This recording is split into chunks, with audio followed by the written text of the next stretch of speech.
Hello, everyone. Welcome to the next episode of the Immortal Tales. I am not in the house today and also back on Minecraft. So, today's episode, I'm going to start off with technically interviewing one of my friends, Jinxy, Hello. and discuss his world, his characters, and then how they interact with my Immortalia. Then I'm going to have two other friends, Jax and Pig, and they don't have worlds for me to visit, so they were going to bring their characters into Immortalia and just have a fun time in there. So stay tuned for that after this section. But without further ado, Jinx, you have the floor to speak.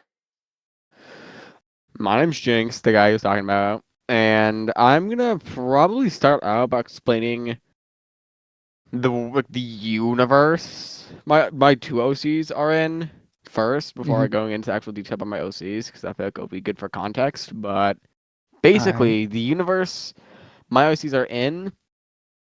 Well, I'm basically with a Jesus Christ, I um basically the main keystone of the universe, the main focus on the universe is this place called the Universal Council.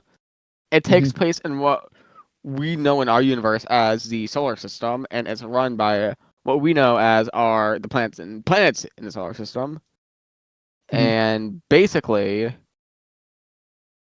um, it's run by kind of like a hierarchy system, kind of where the gas giants are over the ice giants, and they're over the rocky planets around the lines of that.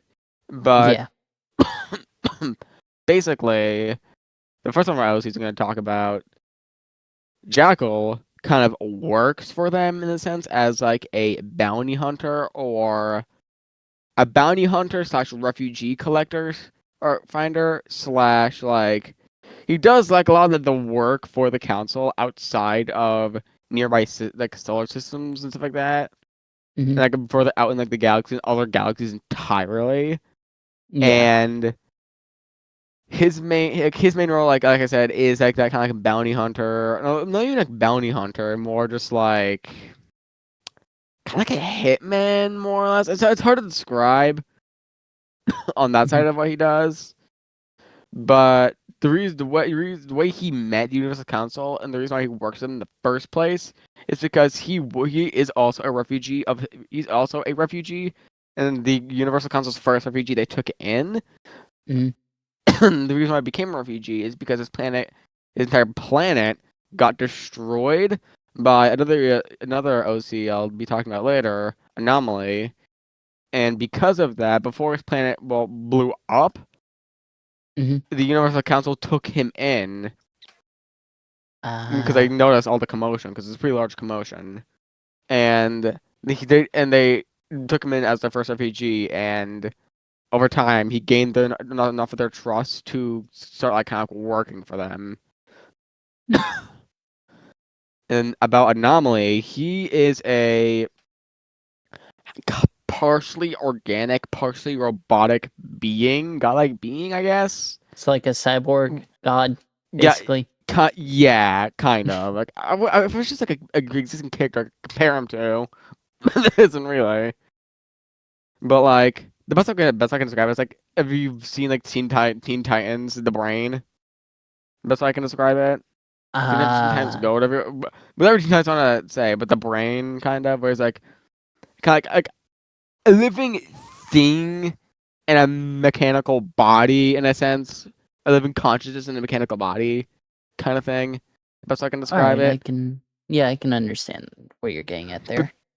But the way he was created is he was a AI created by another character named Creator. Yeah, I know, very original.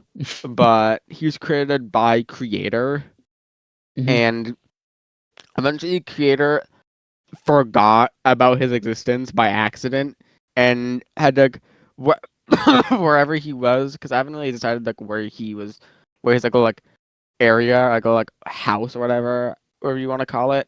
was located in the universe or the Milky, or where, because it wasn't even in the Milky Way where he's doing shit. It was a completely different galaxy. Mm-hmm. But I haven't really figured out like where exactly. But he had to leave the location he was at and had to flee the location because of other commotion going on, like a nearby celestial bodies that could have ended up destroying the celestial body he was on. So he fled the area. Luckily, the celestial body that he was on never got destroyed, but because of that, he ended up accidentally leaving Anomaly alone on the computer he was on when he was created on for like, Mm-hmm. like millions of years. Mm-hmm. And because of that, Anomaly was like sat there like waiting in the same spot, kind of like another like another character to compare as like a reference.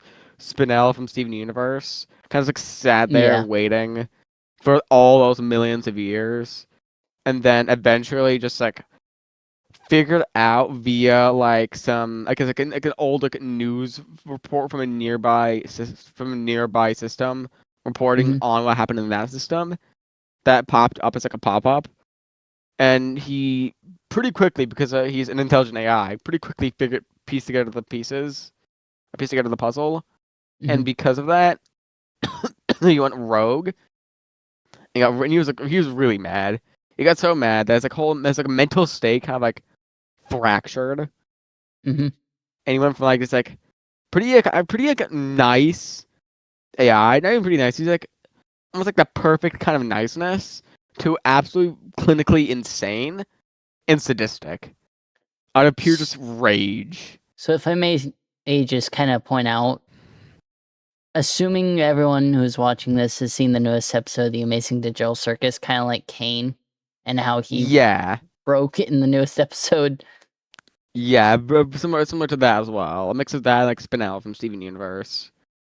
But no, I might just like to go off like the AI idea and referencing and Yeah, keeping to that theme. yeah. Oh, like another way to compare AM to Yeah. for Even another though I've not comparison. seen that series, I've heard good things about it though. But basically, after he went rogue, he figured out about looking at like notes that creator had made on the computer about a scrapped project Hmm. of a like this like kind of like animatronic like or robot like body for a Hmm. separate AI he was working on that never had like enough code to even exist. So it's like that doesn't even exist. That's how like late into the project was scrapped. Yeah. But because of that, like scrapped like robotic body, Anomaly is able to via a power cord to plugged in from the body to the computer, which Hmm. is a pretty big coincidence. I'm gonna say that now, very big coincidence. Well, you could also consider things like I think Electro, I think his name was. You could think like how he was able in some instances I've seen that character be able to travel through electricity itself, but I could be wrong, and the Marvel people and the Marvel fans could be after me for getting that wrong, so I do apologize. Well, like the way he got into the body was similar to that, so traveling via like electricity or code from the computer through the power cord into the robotic body. Mhm. But it was a coincidence I was there in the first place, and so having to be plugged in to the Oh, I see what you computer. mean now. Yeah, I see what But you mean. he's able to get from the computer through the power cord, into the robotic body, Mhm. and took control over it, and over time slowly like improved the body for him to be able to like properly use it as like his own body. Mm. And basically and basically became what he looks like now. And I don't know if you already put the images on screen yet, but like the image, if you Uh, put like an image of like Anomaly I sent you on screen I right about can. now. I can. If I do forget, I do apologize. And I'd have to go back through our chats to double check, but I will try to put it on there. If it Yeah, if you can is find it, in you can put there, it. If you future can me find it, put it on remembered. there. But like, if a future editor you can't find it, just like a message me and I'll send it to you. But basically,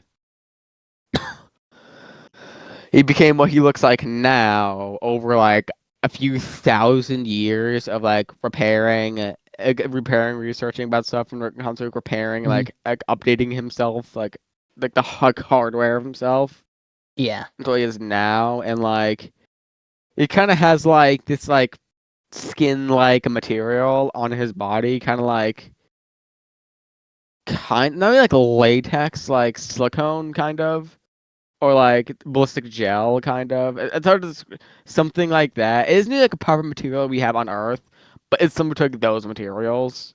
Mhm. And he kind of has like over the whole body and all that Yeah. as like a way to like, protect like and like almost like a coolant system for the body. Yeah. But like basically, kind of going off track there, but basically after that, and since he had a proper body they can use to like, manifest his like abilities now and all that, and it's like use his powers properly, Yeah. which is like kind of part of the reason I did it, but also like it's happened to be a side effect of that. Mel uses Yeah. powers. He went over and just started destroying everything he can find out of like pure fucking rage. Also, I apologize for Language. my language, but out of pure rage, he just started destroying everything he could find: planets, stars, moons, asteroids, just everything he can find. Mhm.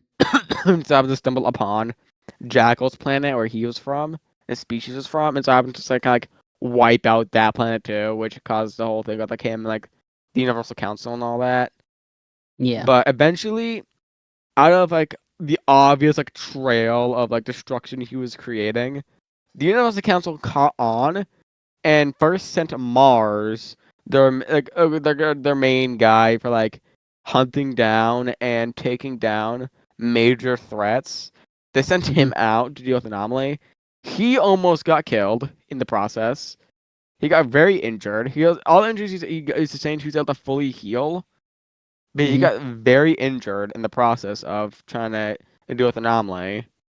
But he was able to get the job done, Mhm. and instead of like, because like, he didn't kill Anomaly either, he was able to restrain him for trial, in quotation marks, trial, which the Yeah. Universal Council calls it, but it's more just like going over what he did and his punishment for doing that stuff.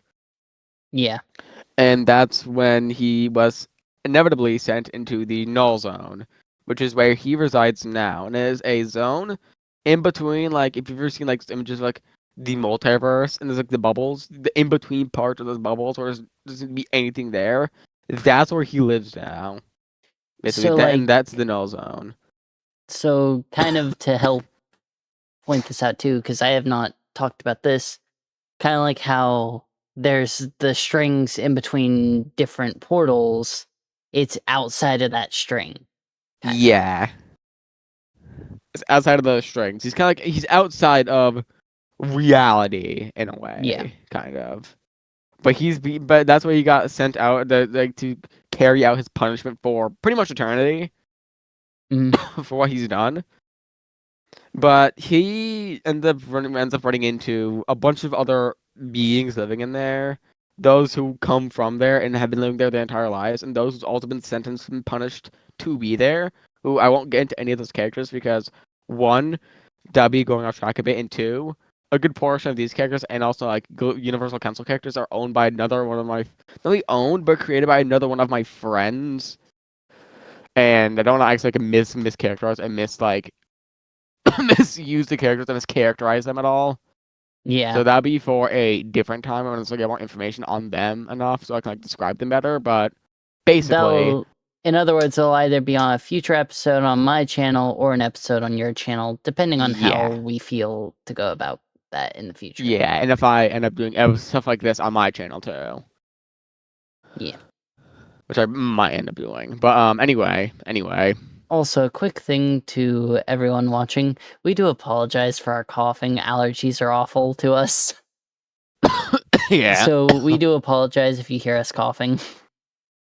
more or less me, since I'm the one that I think has been coughing this entire time. 50-50. But anyway, where did I leave off? Oh yeah. Oh, Anyway, he ends yeah. up meeting with a bunch of other beings living in the null zone, and currently, as of like modern time in that universe or modern day in that universe, he's currently trying to find a way outside of or get back, like outside of the null zone, but get back into his universe, like Mhm. not like universe, kind of like back into his like spatial area. It's a type, something like that. Yeah. But that's where he is currently in that process. And also to add some context to like how powerful he is, because like when being put into the nuzzle, he's also put on like almost like a leash a leash or like a chain of some sort, where his powers are very heavily limited. Not Yeah. fully like neutered from him, but it's like very heavily limited to the point where he doesn't have enough to be able to escape on his own, which he normally would most likely be able to do.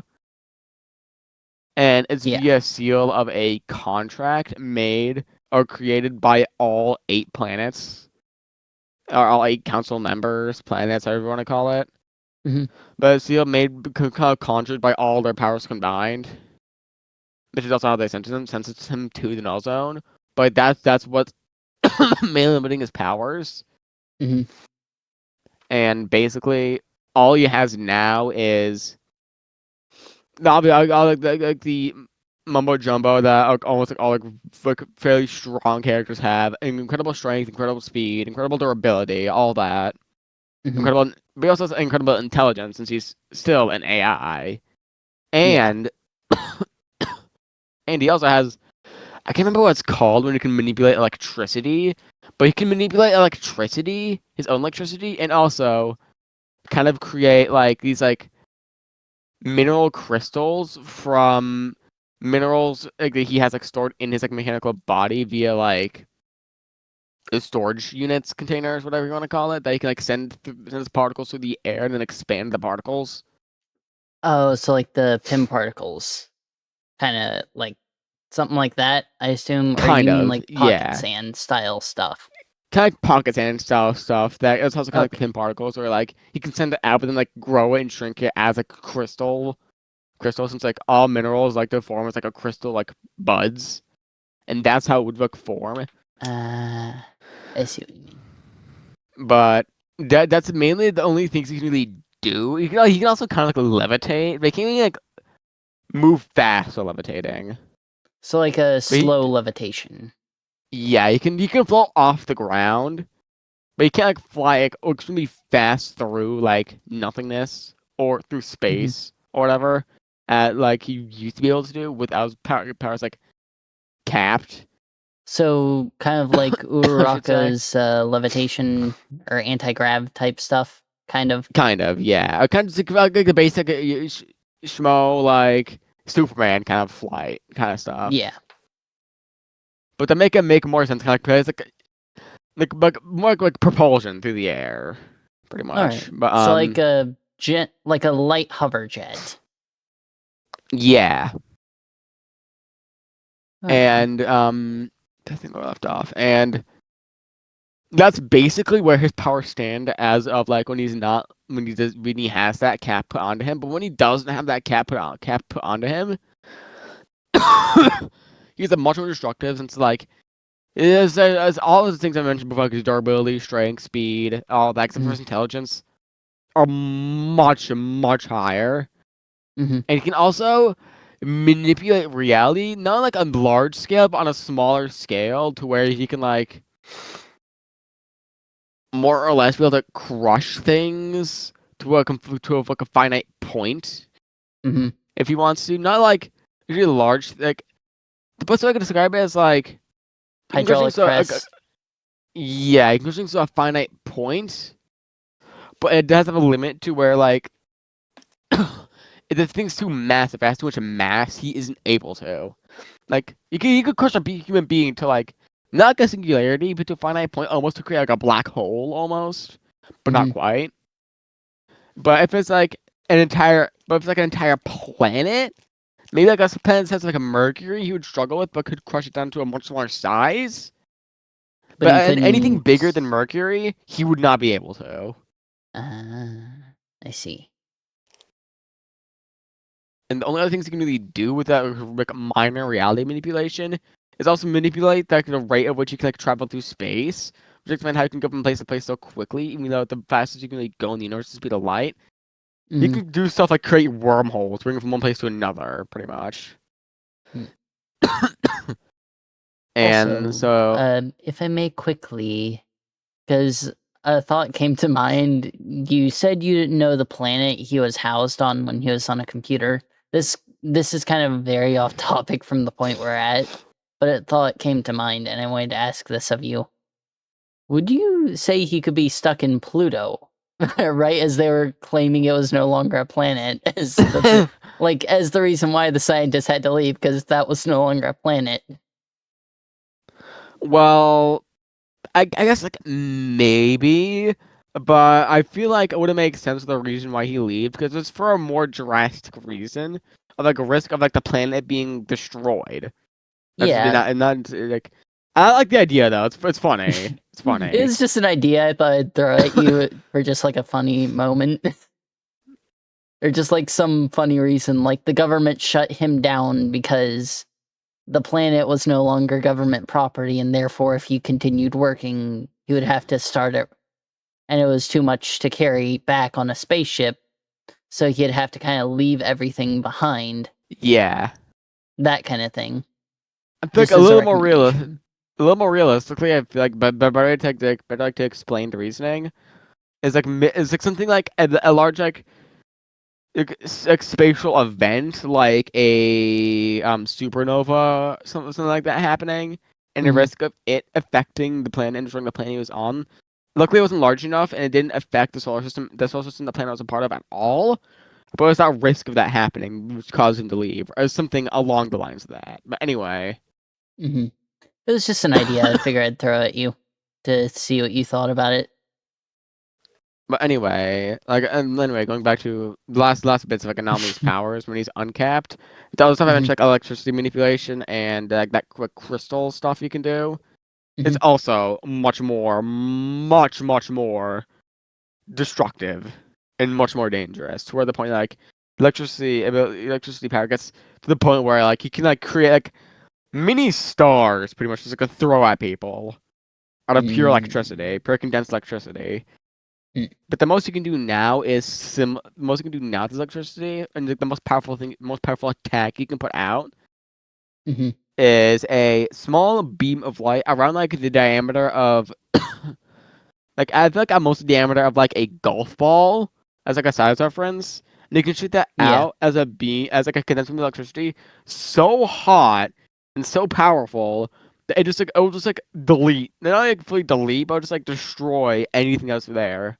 Kind of like the if anyone who's watching has ever watched Invincible, Space Racer's gun, kind of like that. Well, it's like it will just destroy anything in its path, but eventually the energy will burn out and like dissipate.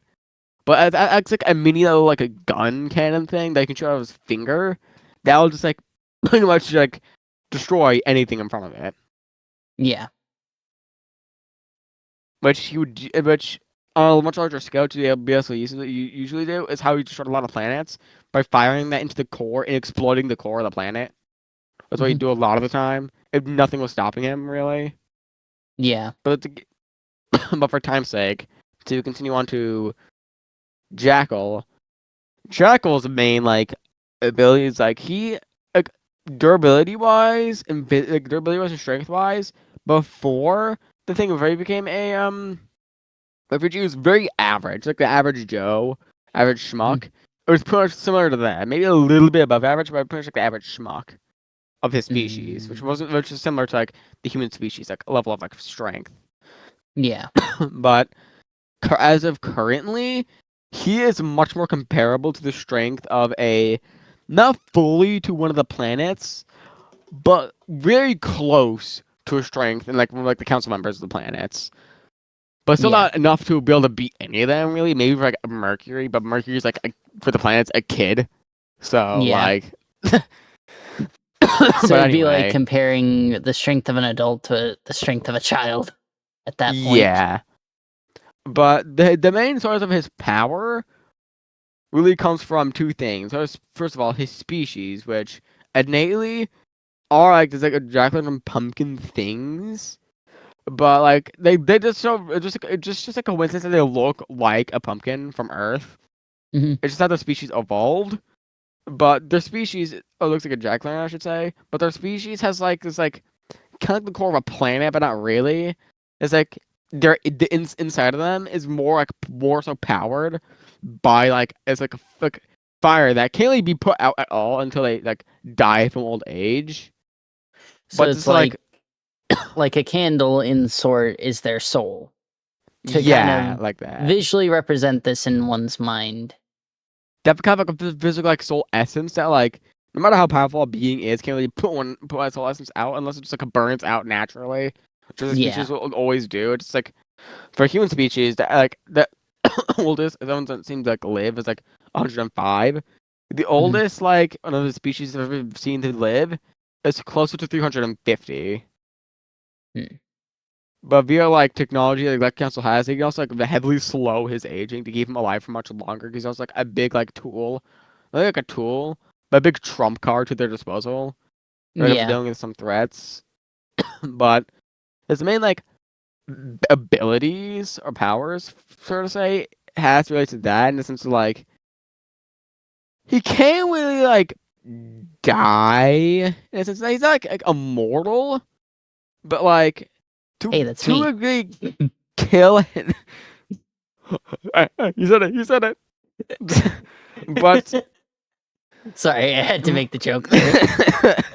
but more or less, the only real way to like kill him would be like because the only other way you can really kill their soul essence if you fully like I guess you can fully snuff it out in one go, but being like and more like follow because even if one spark is left, it'll just come right back. You have to stuff it out on one big swoop, Hmm. which would be like an almost golf ball size like gun hole thing. If Yeah. that hit exactly where his like soul essence is, I guess. Hmm. It wouldn't really kill it, but if it was large enough, it would be able to just delete it pretty much. But Mm. one moment. All right.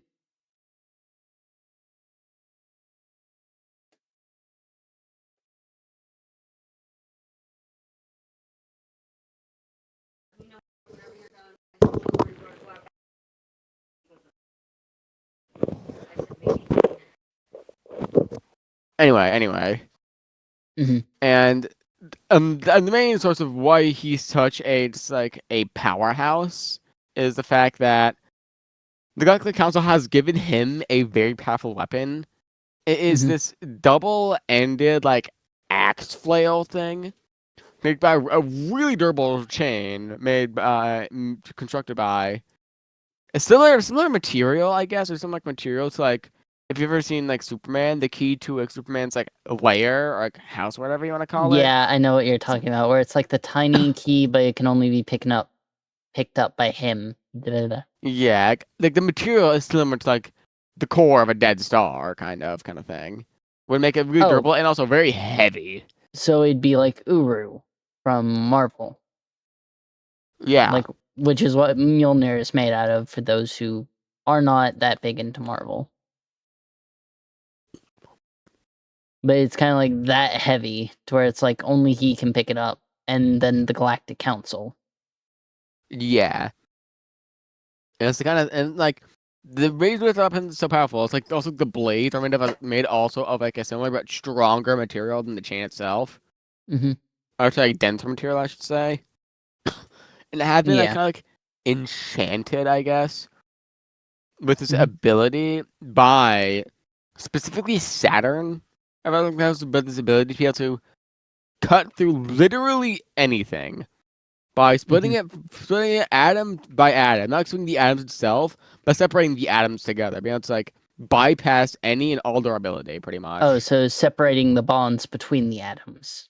Yeah, which makes it extremely powerful, and also like anything. It also makes it like anything that like slow down its momentum becomes significantly like the power of it against the blade itself becomes significantly weaker Hmm. against it.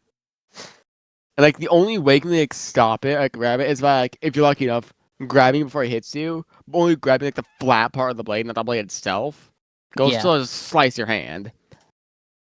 Yeah. And because of that, he becomes so much of like a trump card.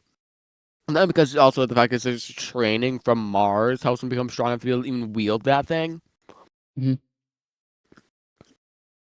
Makes him such a trump card, and also makes him such a counter to Anomaly in a sense, to where like Anomaly's biggest form of defense isn't even his own physical durability, but using those Mhm. crystals to like make walls walls in front of him, bubbles around him, like actually domes around him, or so on and stuff like that. Yeah. That if Junk were to fight him, that just completely nullified. He can just cut straight through them like it's butter. Mhm. But also, apologize if I sound a little like muffled or whatever, or it's like my mouth is full. I'm eating pizza right now. Uh, But may I ask? Well, actually, no, I shouldn't say this because I know it's probably you don't eat pineapple on pizza. Because I know yeah, I you don't. are just indifferent to it because me and you have had this conversation. And I know Yeah, my people are mom, gonna hate me in the comments. my mother does. I don't. But just plain cheese, gluten free. But where was I? Uh, Um, you were talking a bit about the weapon of Jackal, but I would like to go a bit because I know me and you talked about this the first time we attempted this, but had to scrap that video due to me messing up the recording. But I remember we talked about like me being there and like how they would kind of use my vault for like storing certain items that needed protection or if they're like too overpowered was one thing we talked about and oh then yeah, such. yeah. How like they'd kind of like collaborate with you Yeah. to help store very powerful like relics and stuff like that, and also like contracts of those who they have like sent to the null zone. Because a lot of the people who are like in the null zone, who like were like anomaly who have been sent there and don't just like live there, are also Mhm. have contracts binding to them by the council to limit their powers as well. So that does actually bring up a question that just came to mind. How exactly do they get entities to sign these contracts? Well, Because they I don't feel fully like. sign them. More so, what happens is the contracts are a construct of like all the consumables together, yes, including Mercury the child, using their abilities like in unison on the person who the contracts can be binded to Mhm. where it kind of like binds their soul to the contract, and that's how the contract works. It kind of binds the soul to the contract, and by doing that, then that they can like then whoever which would be whoever manages the contracts, which would be Jupiter, can kind of go into them and like manage how severely the contracts like limit one's power, like what exactly they limit, kind of stuff, like the nitty Oh, gritty. so it's like a collective agreement to suppress power, kind of. Yeah, kind of like a nuclear switch, to where like if there's a nuclear switch, just like three guys with keys, all to turn them all at once to activate it. It's like that. I see how that works now. Okay. Well, every Because you planet has kept. to agree to do so to do it. Okay, because when you were talking contracts, I was thinking the more like legally binding type contract stuff is what kept going through my mind. But now I understand what you mean by that. Yeah. Um, every person who is in the null zone who isn't from the null zone, Hmm. which it doesn't really make sense. But if in an episode on my channel, if I make episodes, I'll probably go into more like detail of what I mean by like people are beings from the null zone. But Like entities basically, that choose to live in the null zone, basically. not even it's entities who were born and were even just created in the null zone and have always lived in the null zone. That's what I Uh, mean by from the null zone. That is pretty much their home. That's where they're okay. from. But um. Anyway, going back to the thing you're talking about, like the whole like thing we were talking about in that first episode about like how like if the Universal Council were to find out about Immortalia and all that. Immortalia and all that, that they would most likely use the vault there to help store stuff like those contracts and other maybe like powerful like items that like powerful beings Yeah. wielded. That I don't think I have like any beings I've created that as like OCs in the null zone that have actually wielded any weapons, but especially in a plan in the future to do that. Like any beings who have been trapped in the null zone Hmm. who were to have wielded weapons, though any weapons they have wielded would be probably sent from the Universal Council's own like vault, I guess, Yeah. to that vault since it's way more secure. Considering, I think I've explained this to you to where it's like, so how it kind of works is basically there are, I think, 1 trillion different versions of me. Each of them getting through one has their bypass through one door. And I'm the one who has the bypass to the last door, and each of the 1 trillion can teleport to their specific door. So I'm technically the one with the master key, but it's still, if anyone was to break in, they would have to go through 1 trillion different doors just to access or 1 trillion minus 1 door to access even my door. But also, like, if I'm correct, even though you have access to the last door, you can't really take anything out of the vault. You can only put stuff into the vault since you can't really get out Correct. past the other doors. Correct. Because I can't. Well, I can, but I would have to travel to each dimension and collectively agree with each 1 trillion versions of me in a vote that is 3/4 on my side to take the item I want out of it. So, in other words, a ton of bureaucracy. I feel like Just it's the only way, because I feel like they got council sources in there as well as a way to access the vault. I do Mhm. feel like they would ask about like how like special access like because they only kind of like their own part of the vault so they can access specifically their stuff that they put into the vault. Yeah. Well, It's more or less still their property. Well, Kind of yeah, like a that's what I borrowing mean. your Like vault. most of it is, but there are certain items, is what I mean, that have to go through all 1 trillion members, and then that 3/4 vote. Yeah, kind of like I feel like a good example of that. A good example. I don't like that would be like the continuity stone. If you ever heard of that from Marvel, well, it just Actually, does it like change the continuity of anything. Like it's like since it's in a comic book, it decides to change the events of that happens in the comic. Does mhm. it go out and step out of like, the panels and all that? Actually, there's something different. So there's this one guy on YouTube that had made the Ultima Gauntlet. I think he called it. I don't know its Oh yeah, it's exact like Chuck name. Norris's heart and stuff in it. Yeah, that's one of the items. And with all of his upgrades, we have to make another trip to put that new version in that vault. Like the secondary version he made based off like the Iron Man gauntlet. Yeah, but that's kind of like an example of one item that would have to go through all 1 trillion versions of me to open the vault for. But what was I gonna say? What anyway. Mm. I feel like that's all I can think of right now to mention about my two OCs. If I think of anything else, I'll say it All right. while we do the second part of this video. But I feel like for time constraints, you probably should move on to the second part of this video. Yeah, because I will quickly edit this out.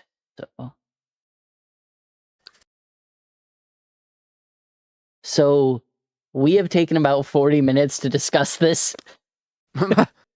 Yeah.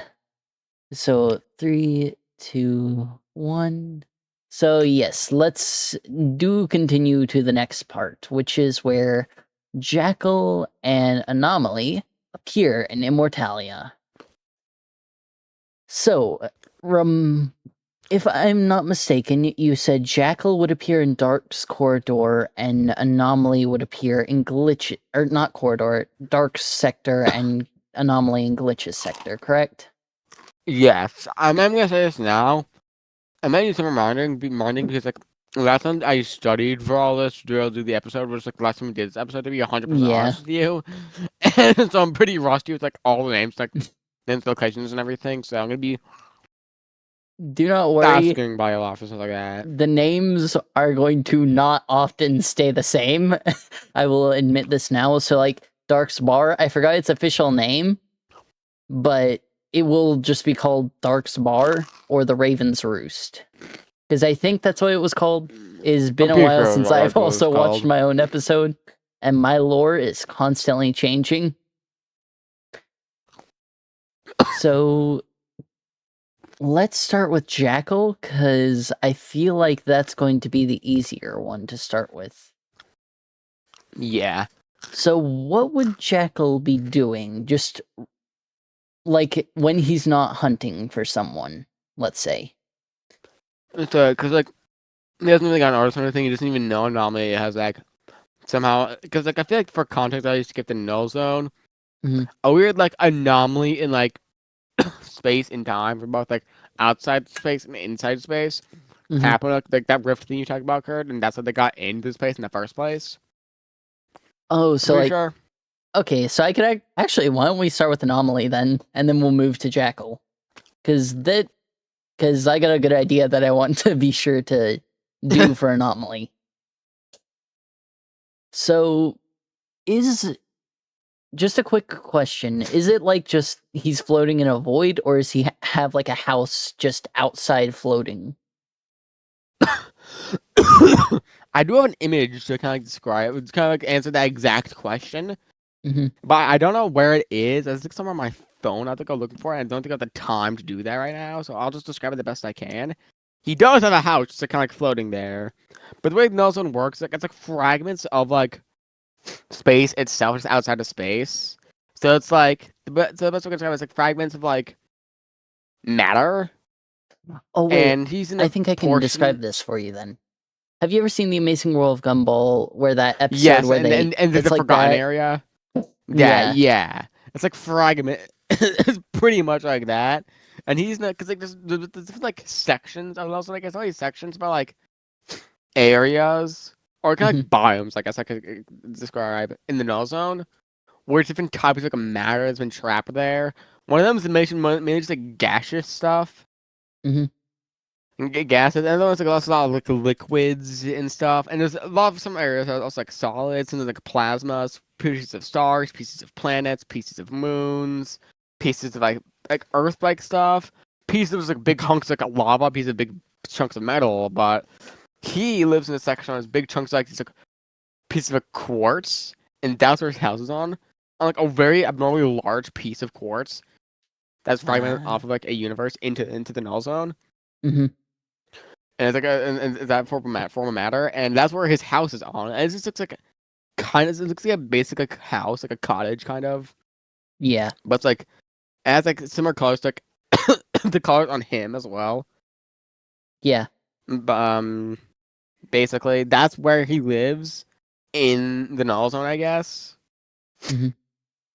But like the people of the null zone are scattered all across like the trillions of like light years of space in of like area in the null zone. Can't Yeah. even use the word space. It's like area in the null zone. All right. But like that would, I think that hopefully explains all that. Yeah, that does. So, would he have like a little garden or something that would pull him outside? He has like almost like a beach chair like outside of his house, and like I feel like almost like a lawn would be, but it's like a beach chair, just like has it's like sit on, it's like gaze out into the null zone.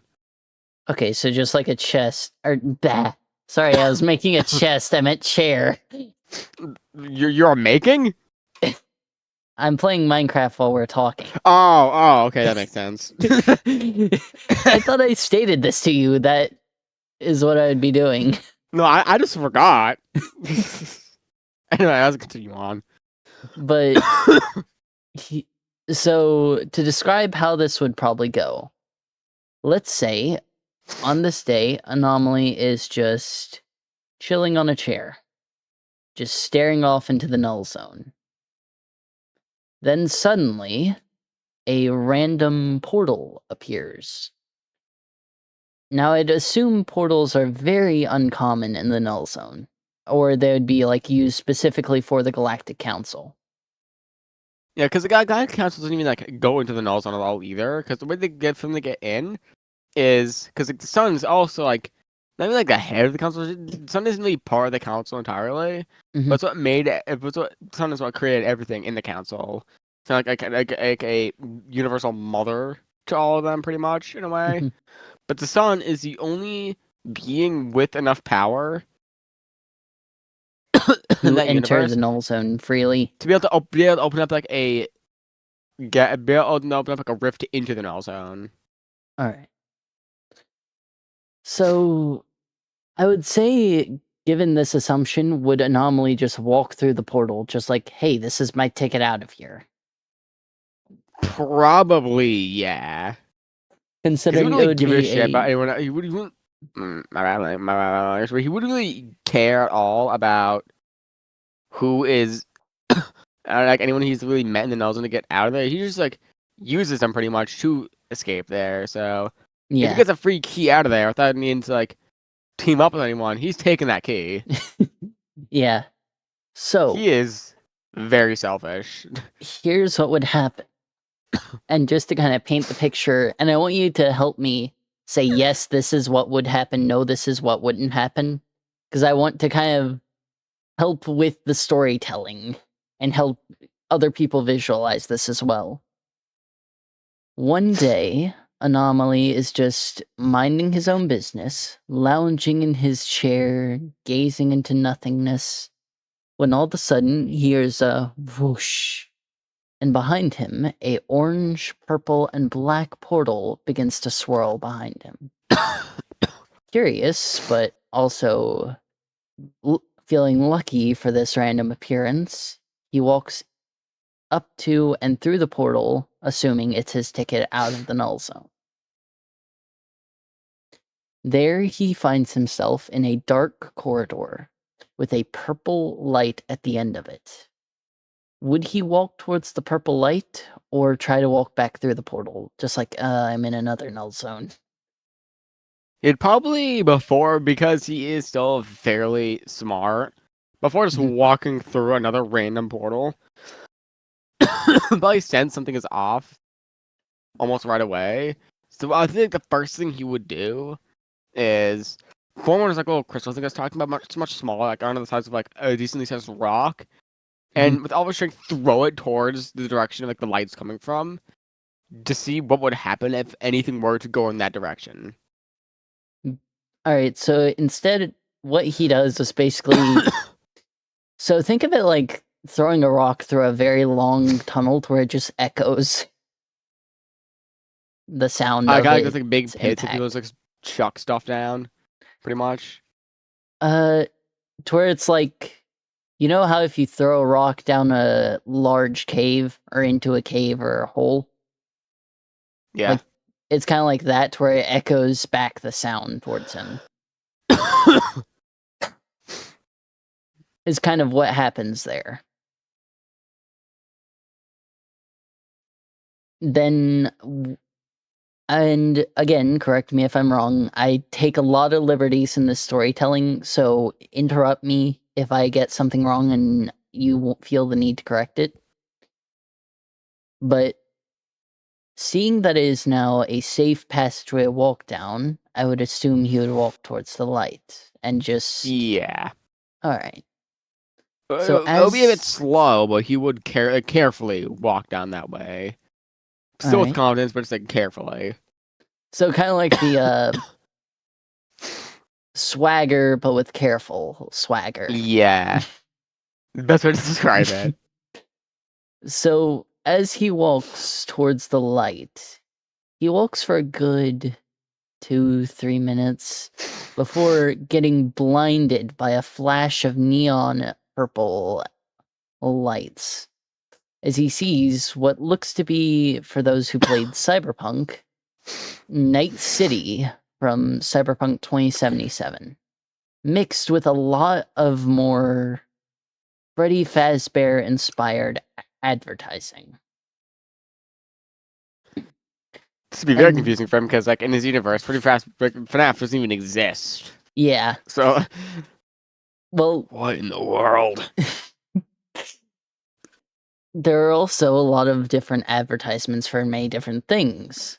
Some for cybernetic enhancements, some for arcades and casinos.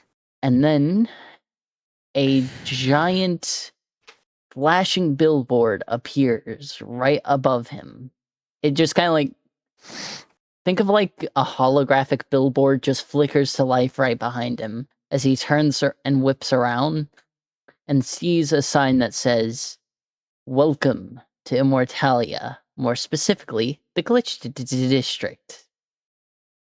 And it actually has like a glitch on the D, is why I do the where it's like sparking and such.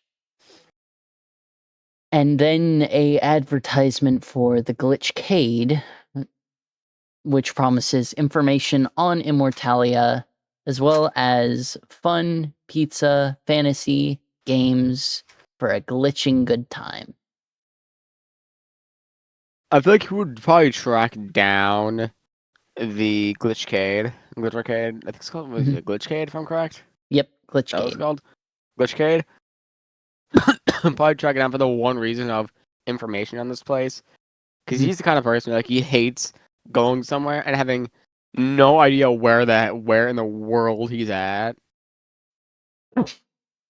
So, would he ask around or would he just start wandering? Because if you He ask around, probably, I have a couple of fun things I can do. because like, naturally, like, characterize, he probably wouldn't. He probably look for signs. But I would also assume there probably wouldn't be any really helpful signs to where it actually is anywhere. I would Well, imagine. it has what Or the is good. technically an address and then some street signs, but because it's more closer to my tower, I would like to say, because it's more dead center, and he's spawning directly at a gate and just kind of wandering from there, I would, and correct me if I'm wrong, I would say he would walk around for a good while until he kind of got lost.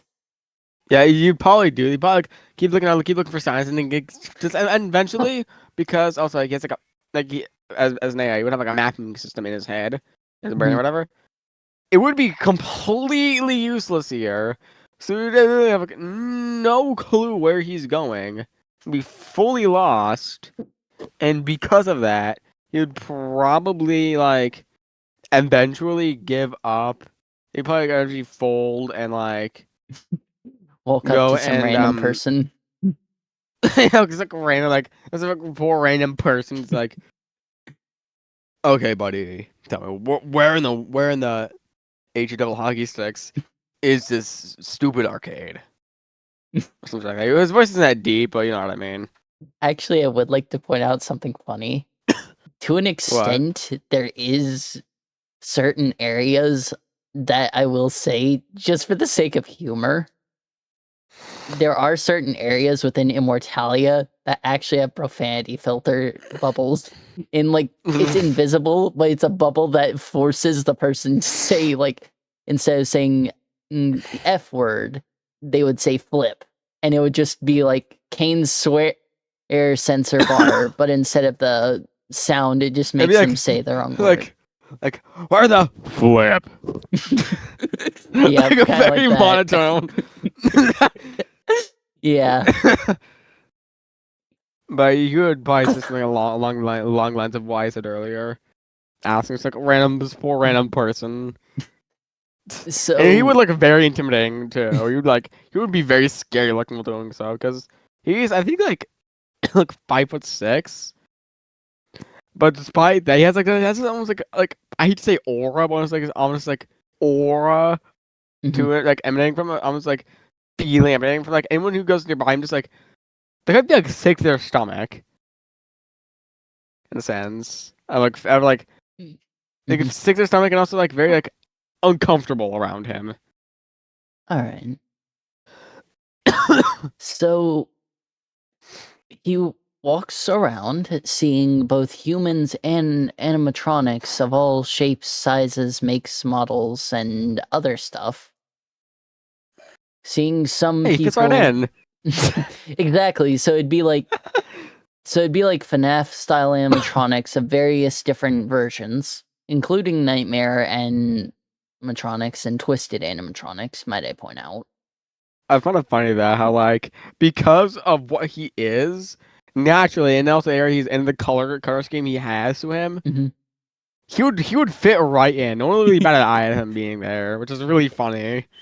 Although no one would really bat an eye anyways, because Immortalia itself has creatures of all shapes, sizes, make, models, gender, race, etc., etc., etc. Just to kind of say I that feel like in even one then you breath. still like kind of stick out like a sore thumb too, because like his name suggests, he is like his existence itself. It's like one major anomaly.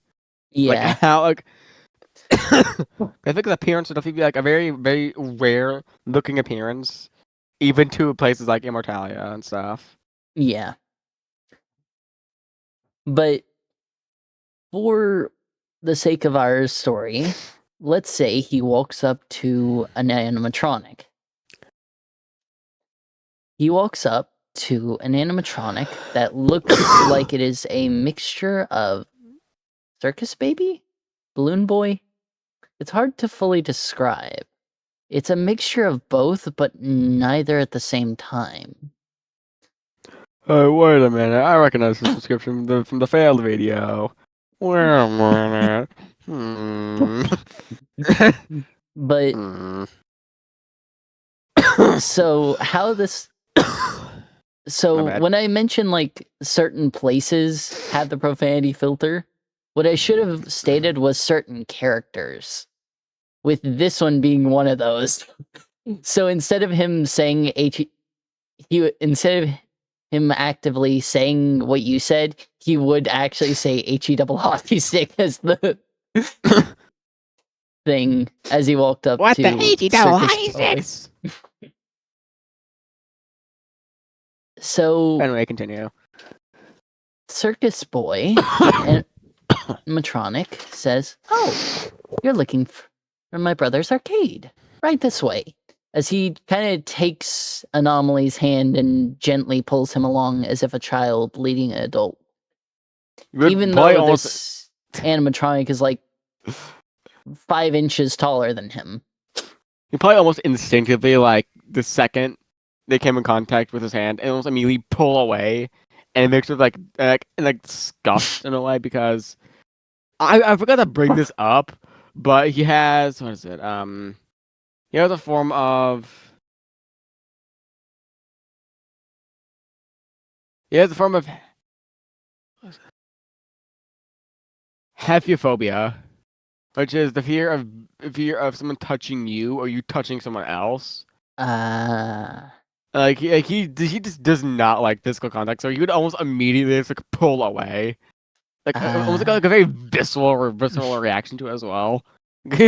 which would I'm not gonna act this out because I can only do high pitch robot voice for so long without actually turning on voice mod. But he would profusely apologize, considering Immortalia itself is supposed to be welcoming to all, and it follows the golden rule of do unto others as you do unto yourself type thing. With Like still those, don't do something to someone if you don't want it to happen to yourself. yeah. So seeing that he accidentally, in his mind, offended Anomaly, he would apologize, thinking that he did something to offend him. But it's like I don't really care. Just like just keep going. I just want to get In over there which, already. in which he would probably just lead on his roller skates, just slowly skating towards Glitchcade. To which Anomaly would then see what looks to be. So, for those who have heard this description before, I will state it again. The outside itself looks like the outside of the Mega Pizzaplex from the FNAF Security Breach game. But it is the size of 40 football fields going to the left and to the right, with a giant purple border stretching a football field and a half from the actual door. So it's kind of like a portal that stretches it off into its own infinite dimension. So it's like 5 times the size of like a Mall of America 50. kind of thing. 50 times the size of Mall. Because Mall And of America is like that's... the size of multiple football fields already, I'm pretty sure. Yeah. So that's why I'm saying, like, from the front, it does, I would say the 5 times would be accurate, but stretching back and diagonal, it goes basically infinite. But from what he could see, it would be about 50 times if he actually looks through the portals. In terms of, like, actual size of length. So it's like the size of the entirety of Rhode Island. Is as much he could see, probably. But what would happen next? So I would assume he would walk in to where then Circus Boy kind of goes behind the counter, hands him his tokens, and bids him on his way. Just kind of like letting him walk through, offering a pizza puck for when he gets hungry, and explaining how it works. Which I know you said you haven't seen it. To give you, Jinx, a description of what the pizza puck does, it teleports the user to a empty table within the dining hall, and then calls a server to that table, to where they can order pizza.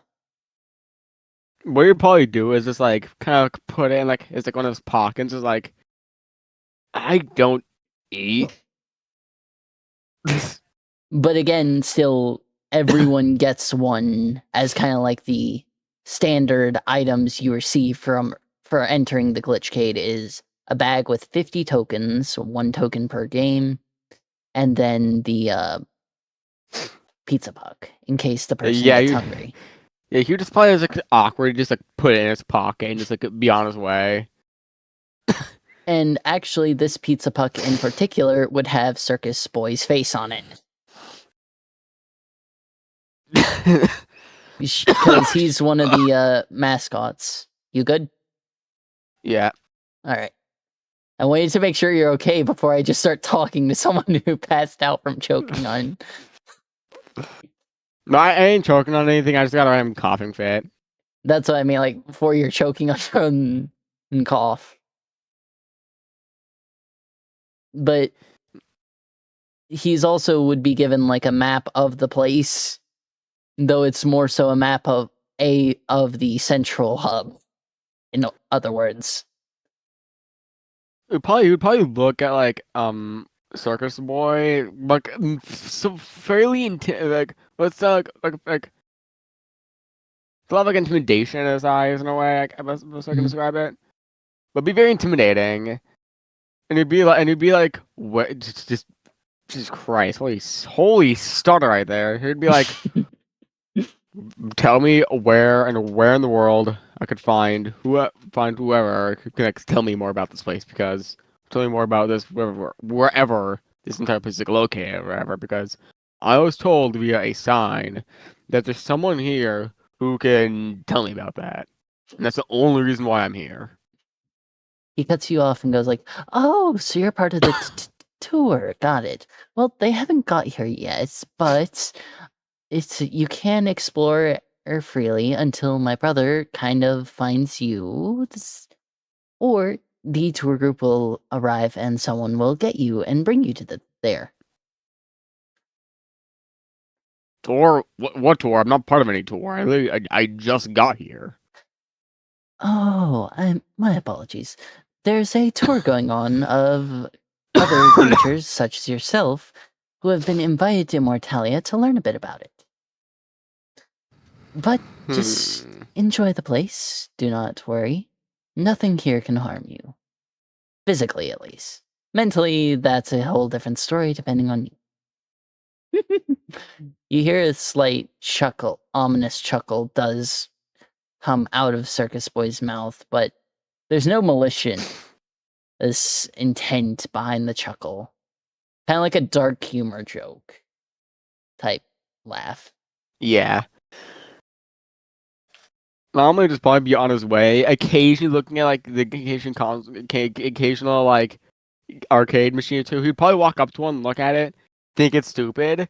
Well, And look, actually, before you do that, let me real quick describe the whole area to you so you get a better understanding of what he'll be seeing as well from walking away from Circus Boy. Because this entrance area is vast. So think of... So I know you've played or seen stuff about Security Breach, correct? yeah, the Pizzaplex, like the initial like entryway where has like the big statue in the middle, like there's like, almost like a very large open Yes. space around it and all that. There's no walls blocking off any of the sections, so it is a huge... Think of the auditorium section of the Pizzaplex, except instead of gates and actual walls blocking it, it's just you can see every room minus the bathroom kiosk. Which they're actual, like, circular kiosk, which kind of are like porta potties, is how it's designed, where it's like the like a bathroom you'd see in a public park or something.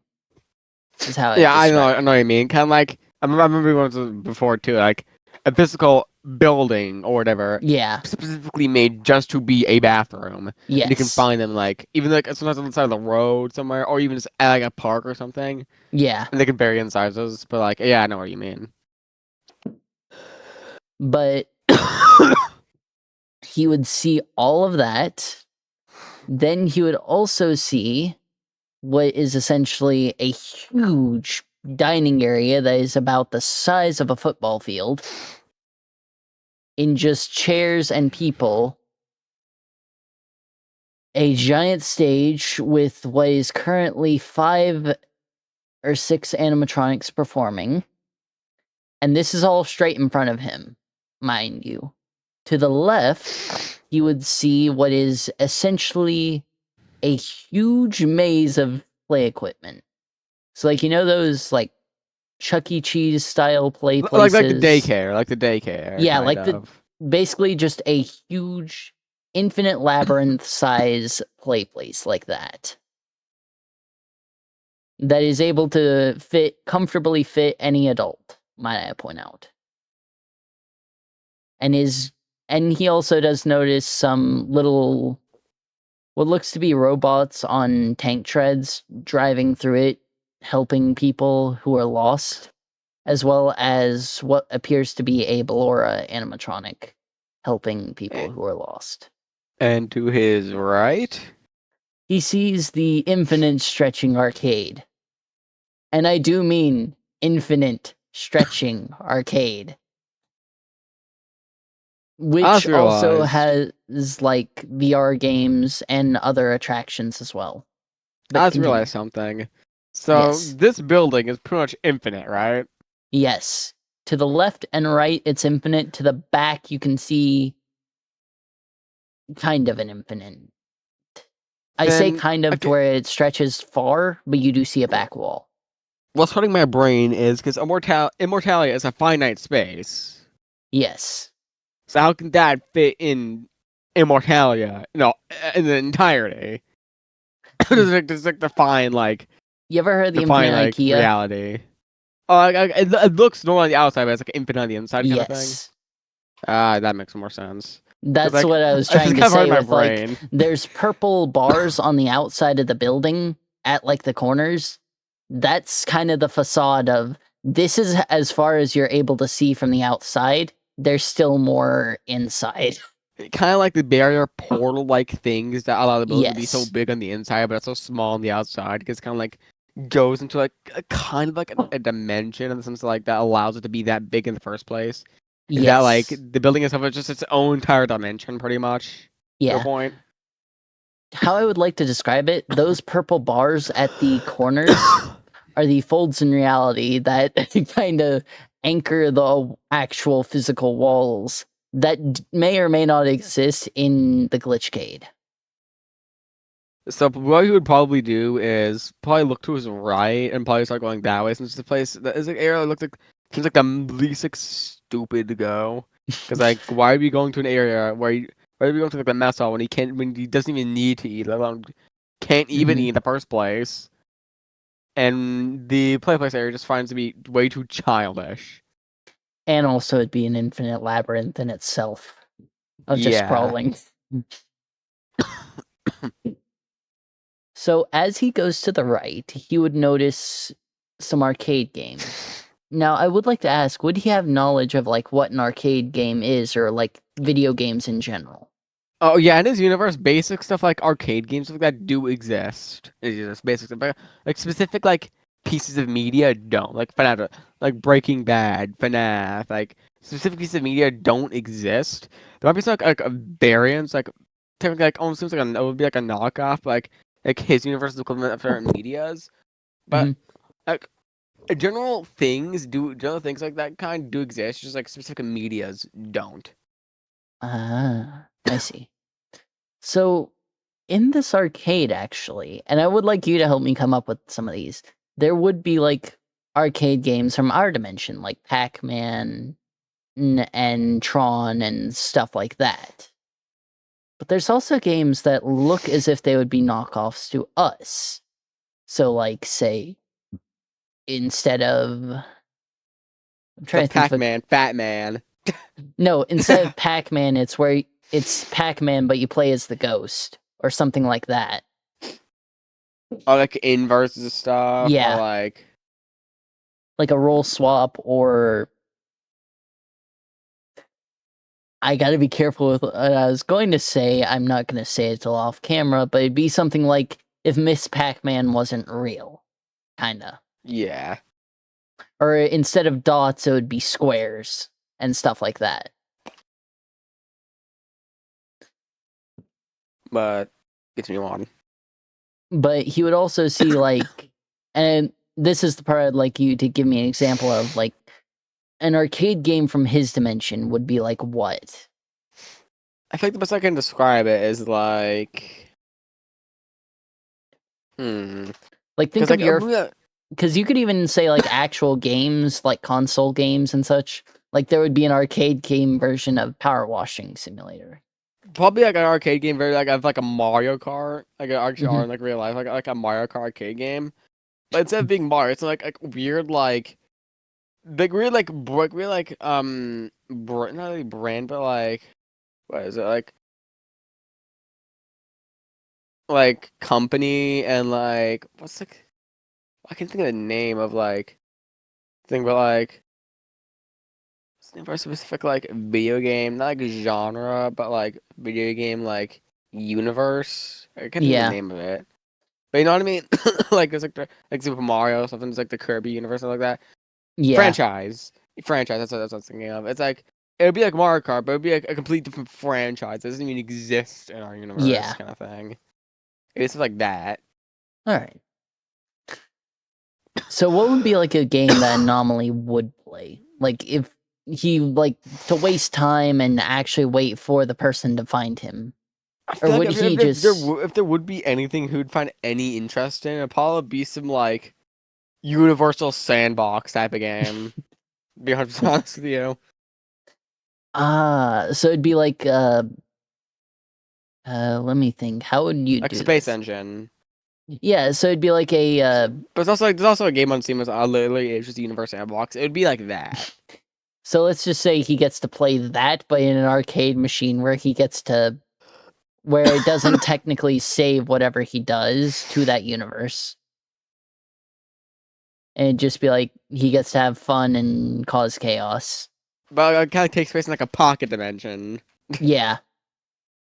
Where like technically what is being done is still a game, but you could see it happen right in front of you as if you were the person causing all this chaos. Yeah, it makes it sound like really is like a sick thing to do. Like it's like in like a bad way.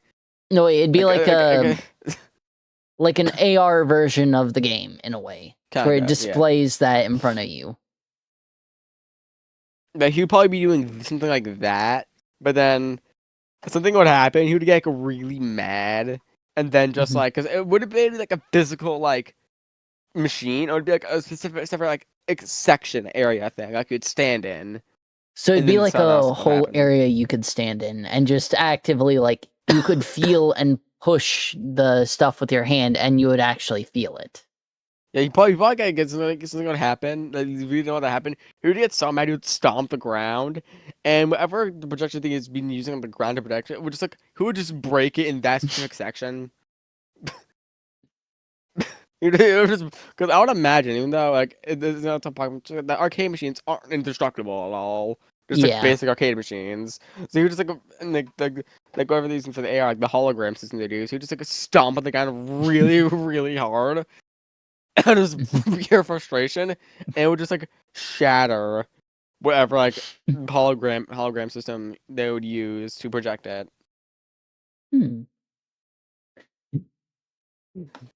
I would say after doing that, though, a man in a yellow long coat with purple accents and a yellow rabbit mask that looks to be the mascot of the place on or depicts the mascot of the facility walks up to him like, "Hey, buddy, careful. That's stuff's not easy to fix."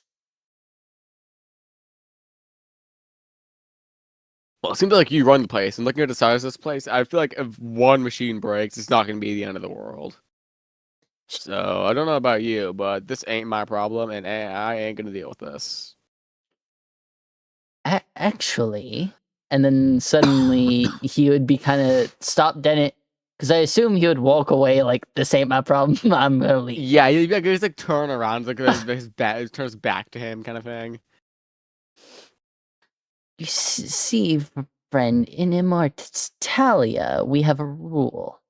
And more specifically, in the Glitchcade, we have a bit bigger rule. You break it, you fix it. Unless someone hides it. Which, how Glitch would do that is he would Like, probably. kind of, kind of. So, let's see, how would that work? And I want you to tell me if this would work.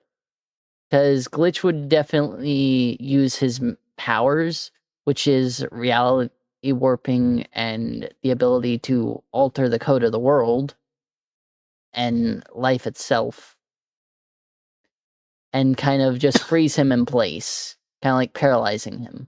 The anomaly was then stuck fixing the arcade machine he broke, and then quickly switch to Jackals, if you'd like to. Yeah, I gotta like, pause this perspective here right now. Yeah, and then alright, now let's move on to the next person, which was. Can you state it again? Jackal. So, for Jackal, let's say he's just finished a mission for the council and just got back to. I would assume he has a room to just like relax and recuperate after a mission. Yeah, it's just like this kind of like almost like this like refugee camp thing Mhm. that's run by Mars, where like each refugee is like a base, no like general sleeping quarters, but specifically for him, the council has made a special like room for him in the Mhm. refugee camp area, where he alone, where he's like the only one who's like kind of allowed to like live there and sleep there, unless like he allows someone else to. All right, so it's like his own personal tent, or His is own it like personal, a room? his own personal quarters, kind of. Okay. It's like the area itself is like a long stretch of hallway with a bunch of branching hallways that have a bunch of rooms each in all of them, and he has Mhm. like the first hallway all the way down at the end of the hall is a slightly bigger door than the rest, and that's his quarters. All right. So while he's chilling in his quarters, let's say he just got done with a successful mission, suddenly a portal opens up. And it's a portal not like the ones he usually takes to go on his missions. This one's colorful and different. It's not giving off any ominous aura as either. It's just existing suddenly. What would he do? He would probably first decide about alerting the council themselves of like a possible intrusion. Mhm. But before that, he would probably try to because the portals he can take, you can go you don't just get sucked into them. So when you touch them, you can kind of peek your head and peek your head out. So he'll try to most likely treat it like that since that's what he's used to, Mhm. and go try to peek his head into the portal. All right. So as he goes to peek his head through, and I do want to ask this before I make this into a kind of a slightly funny thing. Can his head detach at all? No. Okay, because I was gonna say, as soon as he put his head through, it kind of pops off and pulls him fully through, but just as like a funny mental image of think of I don't know the exact movie, but there was a movie I saw one time where it showed something like that, like a Like pumpkin guy. someone's head getting sucked in or something like that. Yeah, it was like a pumpkin guy, and he went through. Think of Jack Skellington going through the doors, but it was his head went through the portal first, and then he fell through. Kind of like that is what I was going to imagine. Huh. Like I kind of see what you're thinking. I think. Yeah. But instead, what happens is he sticks his head through, and then a rock from, let's say, just a random rock or dust bunny or some item in his room, or even just a wet spot on the floor as he sticks his head through, causes him to slip through, and then causes the portal to close behind him as soon as he's through. Is that still, would that be fairly accurate? Because I want to go for accuracy, and I want you to tell me if, that wouldn't be possible or something. For what not to be possible? For, a rock or a wet spot on the floor to cause him to slip and fall through the portal. He keeps his room pretty neat, but I can imagine him accidentally stepping on the the what's the bottom cuff of his pants, causing the trip. Alright. Probably a bit more realistic of what would happen. Alright. So, as he falls, he just lands flat on his butt on on cold and dry ground in a dark tunnel with no way behind him but an expanding blackness that's almost void-like, and in front of him a gentle flickering light, almost like a lamp glowing at the end of the tunnel. He would most likely try to since it's a small thing you can do, kind of light a finger like a match, kind of. You know what I mean? To light up his his somewhat area around him. Mhm. But I would imagine it because it's kind of like an inky black void, and wouldn't really do anything at all. Well, Light all wise. it would really do is show him where the edge of the tunnel is, which would be, and this is actually something I haven't talked about much because no one's done this. So you're actually going to give this description of what the tunnel looks like when it's lit up. Ooh. What he sees is a swirling brick that looks as if it's shimmering in the colors of the portal: orange, black, and purple, with hints of red and yellow accents along there as well. But it still looks like a sandstone textured brick almost, as all surrounding him in the shape of a tunnel.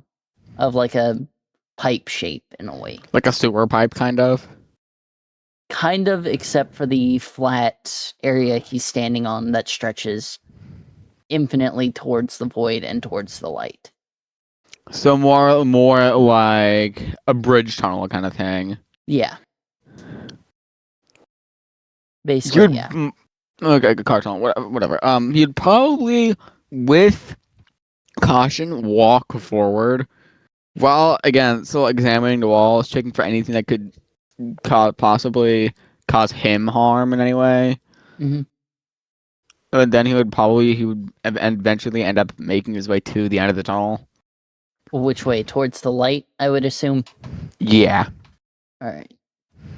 So after he walks for what feels like a lot longer than 3 minutes, which is exactly as long as it took for him to walk that way, he arrives at a dim yet gothic looking street with a very dimmed streetlight with a lit lamp on top showcasing the area, while around him walks creatures that look both human and something not quite human.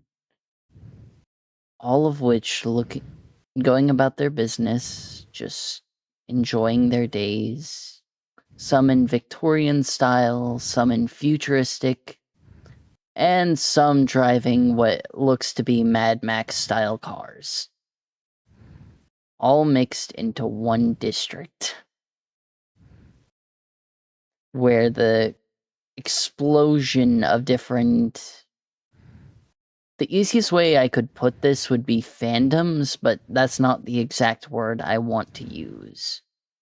Because, yes, you could say fandoms, because there's stuff from, like, Borderlands and various different animes. But there's also some eldritch horror creatures walking around. And this may be a bit confusing. This is me at the same time trying to figure out how to best describe this chaotic section of the district. Because, yes, this is the same tunnel that some may have heard before. But it's all happening and it's all building as these stories continue. But, anyways, getting back to this and that weirdly worded description, and away from the weirdly worded description, Jackal would see all sorts of creatures and people going about their days and just it being fairly peaceful, considering it's a gothic, dystopian, yet not dystopian type place. If that makes sense. Mm-hmm. What does Jackal do? He would probably. I feel like it's a probably. He would most likely look around for any signs of where in the world he is, and also look for any signs of how to leave. So he looks around and finds a street sign that says one pointing towards this Black Alley, another pointing towards Diagon Alley. Yes, that is the Harry Potter Diagon Alley. For those who enjoy Harry Potter. And then a sign that points towards let's see, how do I say this in the most Borderlands way without being too Borderlands? Dead Man's Road. Basically, it's a 4-way sign that points towards those 4 different roads in the center of the crosswalk. And then there's also a tiny poster about the size of a regular piece of paper that flutters by and lands at Jackal's feet. It says, "Come on down to the Raven's Roost for poetry unite. Bring your best poems and win a prize."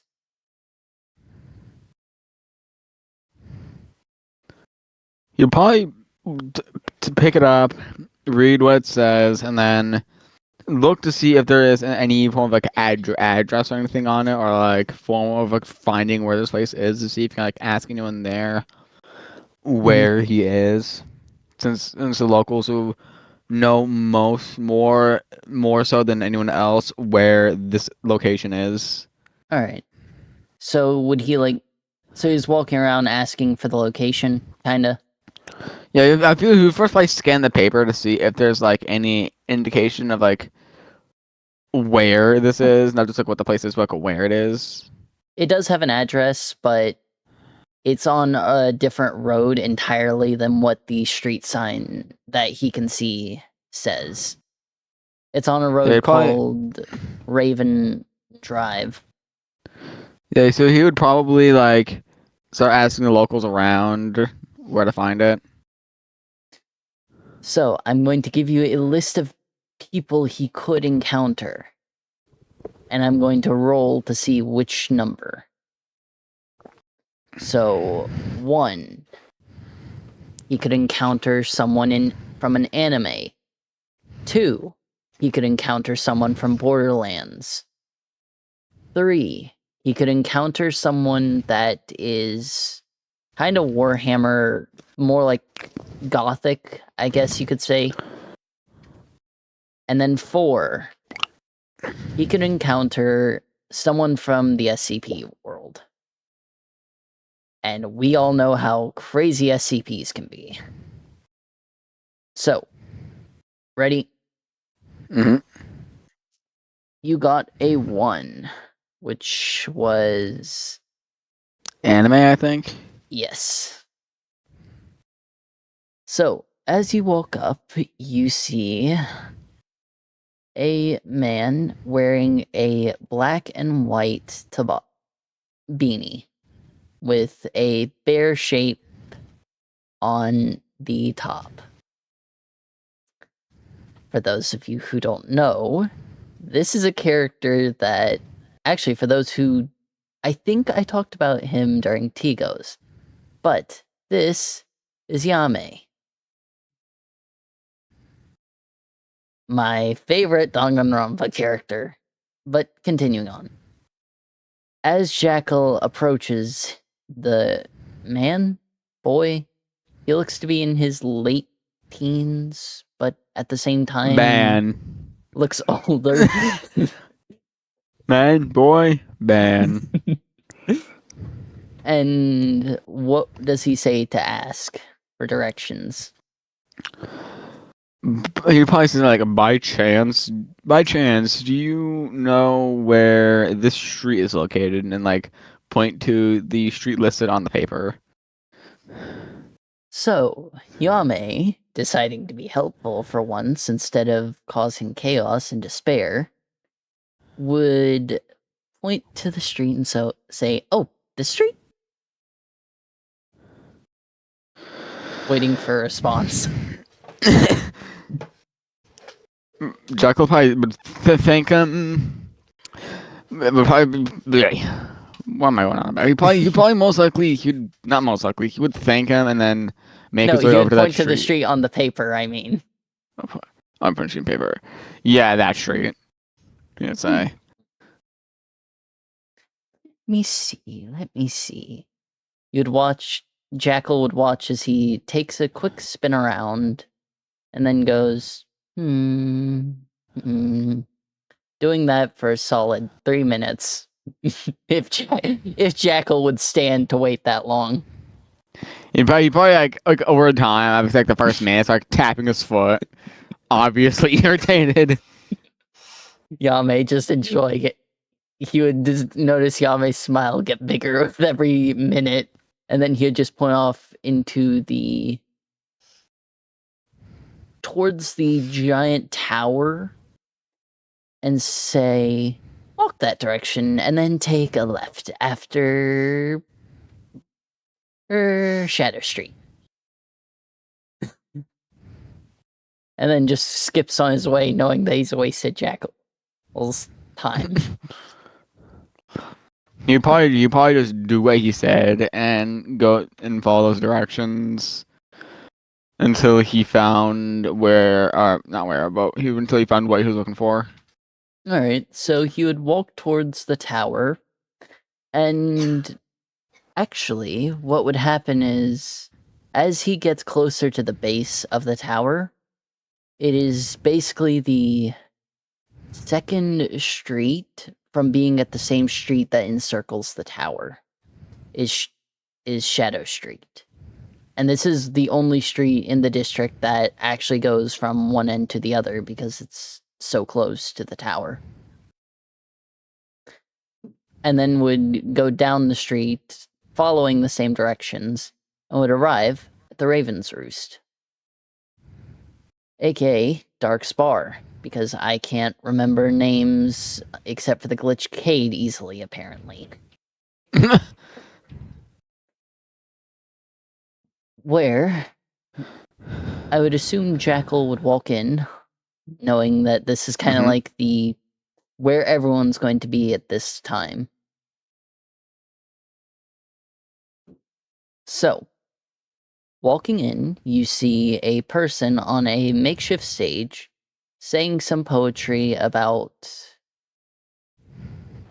I would like to say it's either a dove or it is poetry about a castle. Though symbolism's kind of difficult to understand because they're speaking half in a language he does understand, half in another that he won't understand at all. But everyone inside seems to barely understand the person and understand their poetry, and at the end they all snap. And behind the bar is a man dressed in black attire, with half of his face being pitch black.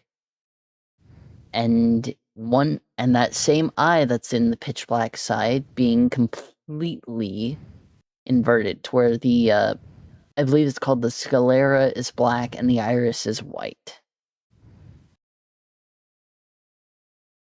Jack would walk over to that guy, assuming that he most likely knows more than other people around here. Considering he is the Assuming bartender. Yeah, so you'd walk over to him, and unintentionally, he would accidentally draw some attention to him with how loud of a sound his boots would make when stomping on the ground. Would it be like just to see if I can imagine this right, would it be like a little chain sound as well as he walked? Like chains on the boots? Chains on the boots, and more so actually like from his pockets, because it's pocket chains. All right. But it's like clinking, some thumping, but it would unintentionally draw a decent amount of attention towards him, since he also that's why unlike probably a lot of the other people who are here for like the poetry night thing and all that, he probably sticks out a bit like a sore thumb. Considering this is Immortalia, where no one truly sticks out, but also no one truly blends in, he would stick out a bit with the sound, but other than that, you're in between acts of who's giving their poetry, so you don't interrupt it. Yeah, it would more so be stick out a sore thumb in a sense of like he didn't seem like the kind of person who would be here for poetry. Based off of looks alone. Yeah, I see what you mean now. I mean, so you're like, who this is kind of odd that this person's here. In a way, it's like a biker guy walking into a china shop or something like that. Yeah. All right. I see what you mean by that now. So, as Jackal goes to sit down, the man behind the counter says, "Hello, what can I get for you to drink?" Jekyll would respond with like, "I ain't here to get any drinks. I'm more here to ask you a couple questions." All right, ask away. But this drink is first drink's always on the house, so if you feel thirsty at all or want some refreshments, please, by all means. Well, with the drink, probably this just surprised me. I can't really think of anything at the moment since I don't typically drink that often. So it surprised me about the questions. I feel like what the Jesus Christ. I will say, while he's asking these questions, Dark is turned away, making his drink. about going back to after we finished with the drink thing about those questions. I'm just wondering a few things about this place. First of all, not just like this bar, but in general, where is this? Well, my friend, you are in Immortalia. Though I take it that means basically nothing to you. Yeah, I've never heard of this. I have first time ever even seeing this place, let alone actually hearing about this place. Well, this is where all in the multiverse, or, well, infiniverse, I should say. Multiverse is a small term to us. Get together to hang out, enjoy their time, and do business. Consider it the central hub of all central hubs, so to speak. A place where almost anyone is welcome, and almost is a relative term. And where anyone can get whatever they desire. To a certain degree, of course.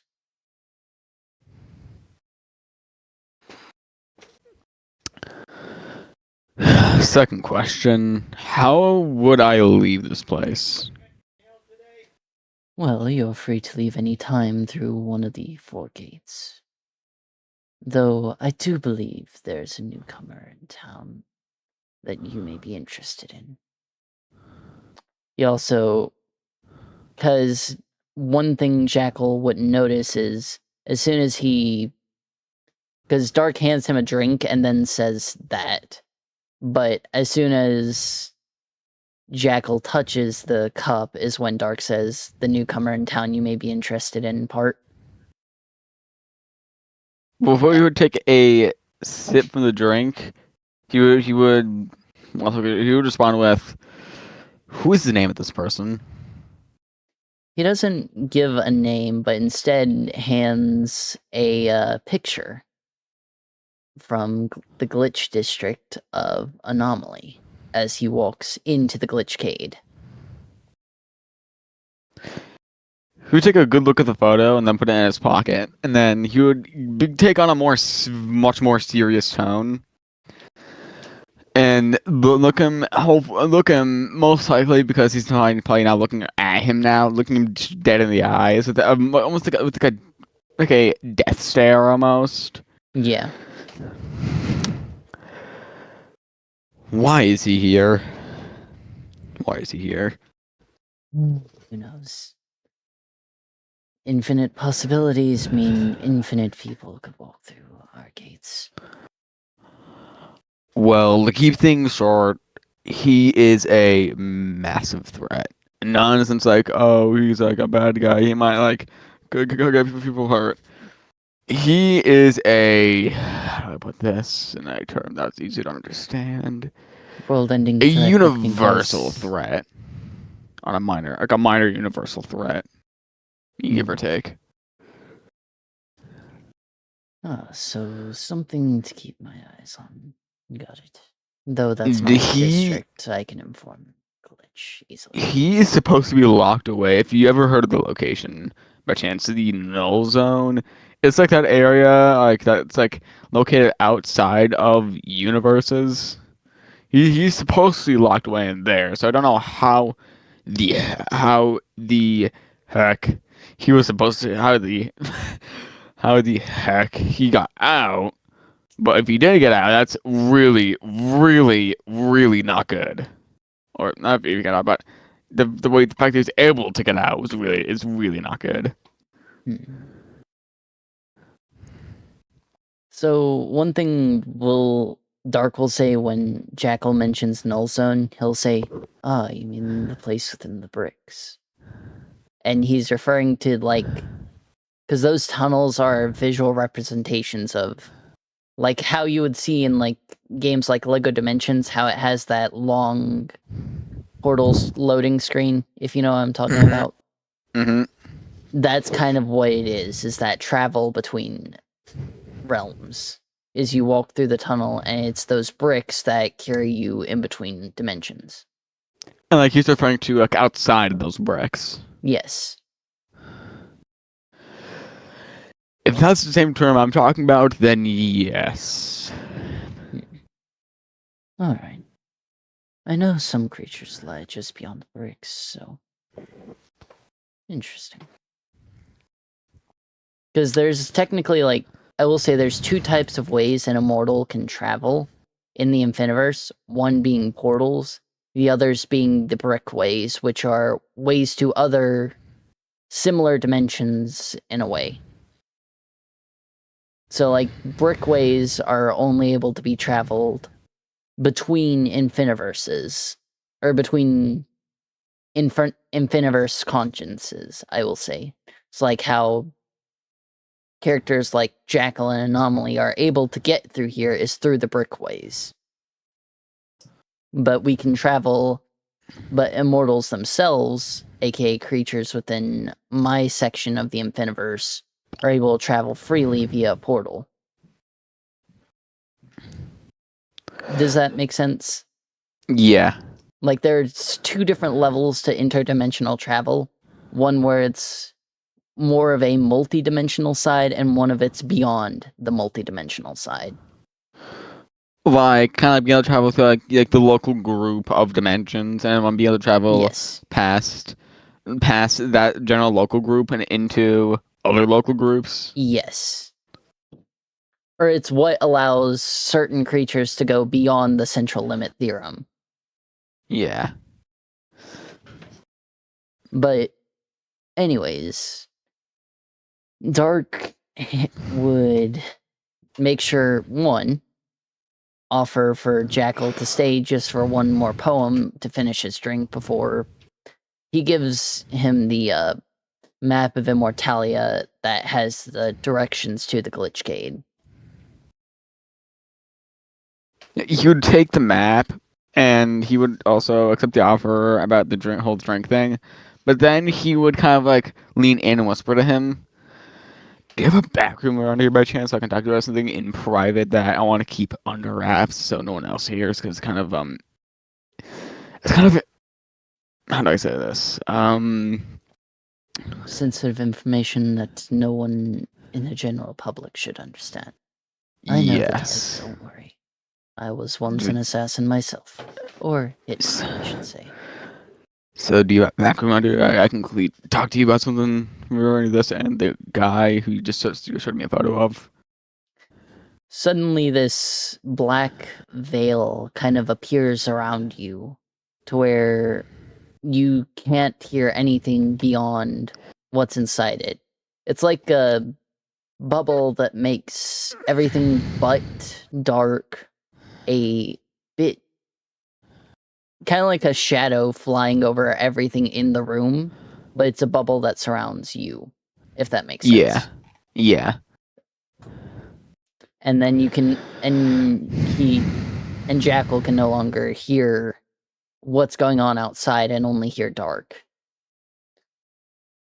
Don't worry, simple silencing spell. But you wish to speak to me alone.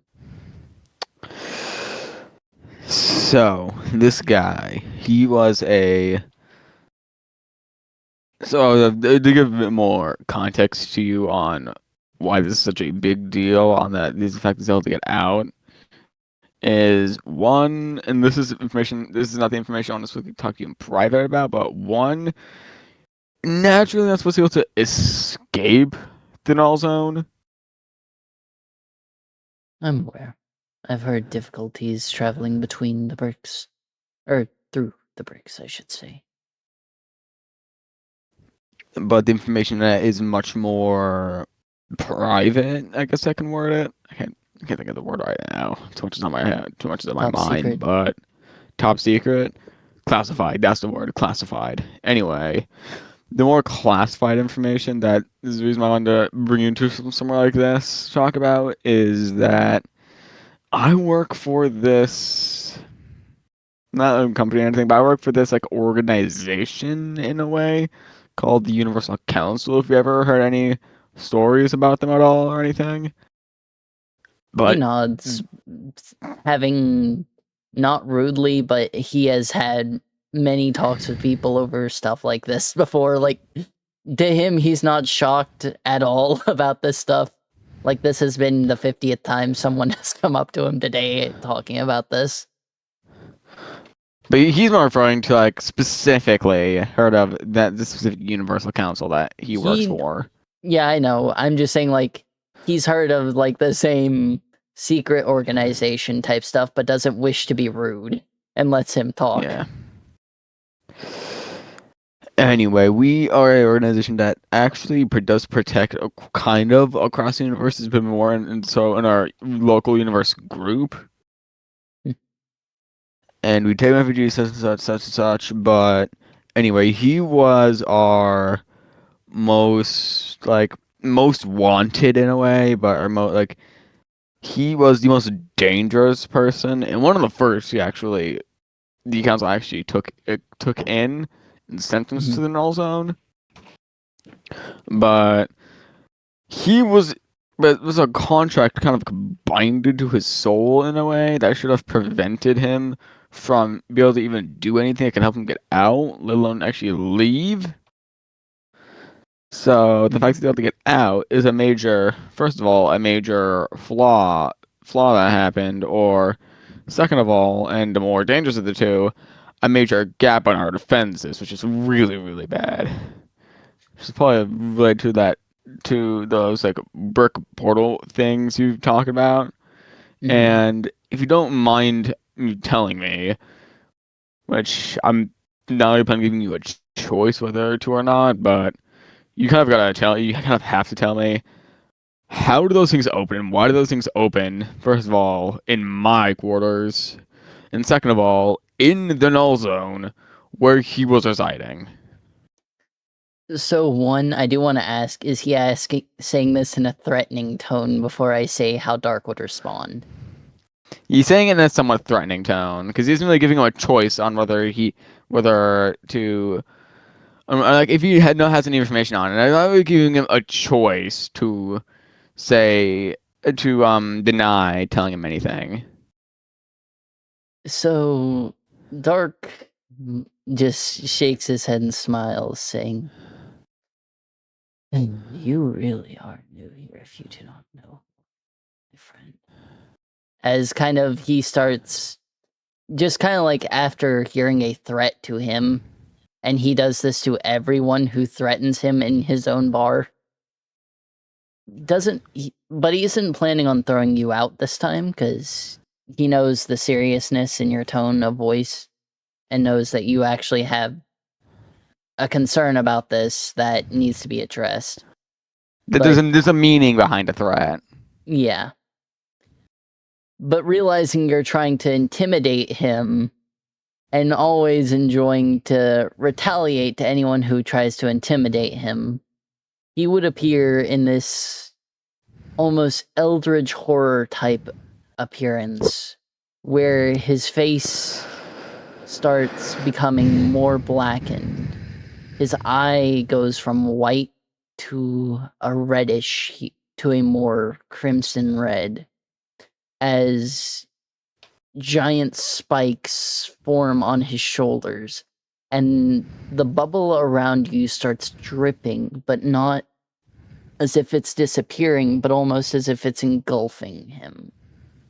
And as the whole world fades away and Jackal can only stare at Dark, he starts feeling as if he's being slightly choked out, and like aim could be blown out with only a small from dark, is how it feels, then it suddenly goes back to normal. Just to kind of show that he understands the reason behind the threat, but you do not threaten this man in his own bar. And this is why. That kind of like, you don't know this, I will teach you the way of this place the hard way, because you don't know this. I think the only response Jock would give to that is like pretty understandable reaction. I do apologize about that, but it was a serious matter. But I will say, if stuff were to ever happen and you were trying to pull some stuff in a more threatening way to try to actually harm me, I will warn you this once that this blade right here, and probably the reason of like the whole like metal clattering mostly, this blade right here, he'll pull out the weapon I mentioned earlier, the axe thing. This thing can cut down to the atomic, can cut stuff down to the atomic level. So any form of defense or protection from anything will not do anything to this. So I ain't helpless either. But anyway, getting back onto the point of this. Do you have any knowledge on to get into that point? Because he's just like, to answer your question though, just to stop him from getting into a rant and power and trying to shove the bigger stick in the other man's face, so to speak. No, he was also just about to get onto the main point he was talking about. Yeah. Like, he was just about to, before Jackal started talking again, and just lifts his hand and just says, to answer your question, the brickways themselves tend to somewhat have a mind of their own. They often work as regular interdimensional travel for us, to where we can travel between our shared dimensions, so to speak. So, like, just travel across my infiniverse. But the bricks do have a mind of their own, and tend to, shall we say, bring others when the CTL is weak. And he will explain what the CTL is and how it's a kind of a blockway that prevents anyone from going into a dimension they don't physically exist in, so to speak. And then explains how the bricks themselves we can't control. They're made from, shall we say, magic older than us. Well, magic technology we don't even know ourselves. The easiest way we say is magic older than us. Do you know any way of preventing them from opening up in certain locations? Not really. The CTL is just, in particular, seems weaker this year. But not to worry. It should strengthen back shortly. Or by the end of the year, at the very least, where we won't be bothering you again. Or having any form of actual... In other words, what he's saying is it should fix itself eventually, and that this is not the first time it has happened. And it's something they can't control, and it's just something they've started to accept as this is going to happen, we can't stop it. Best we can do is keep the peace when new things come through. The final thing I want to say while we're still in here is that I will because of what is going on, in the fact that one of our most wanted criminals, in a way, got out, I will be bringing this up to the heads of the Universal Council in my universe, our local universal group. We might possibly, or one of the head honchos of it, might possibly be returning here to get more info on this location. He just just as nods. a kind of a warning, but kind of a heads up. I don't really got a choice here. I kind of gotta like alert this, but I don't think this place is that secretive either. He just says, no. If anything, we encourage new people at this point in time.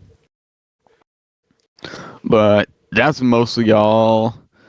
So if you don't mind me, I will probably be on my way and dealing with that whole issue of anomaly, which is the guy who gave me the photo of.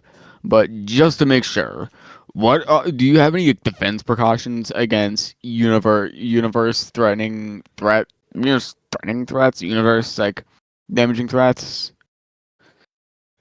He asks Jackal if he has like any major extremely destructive moves he could do that didn't involve his weapons.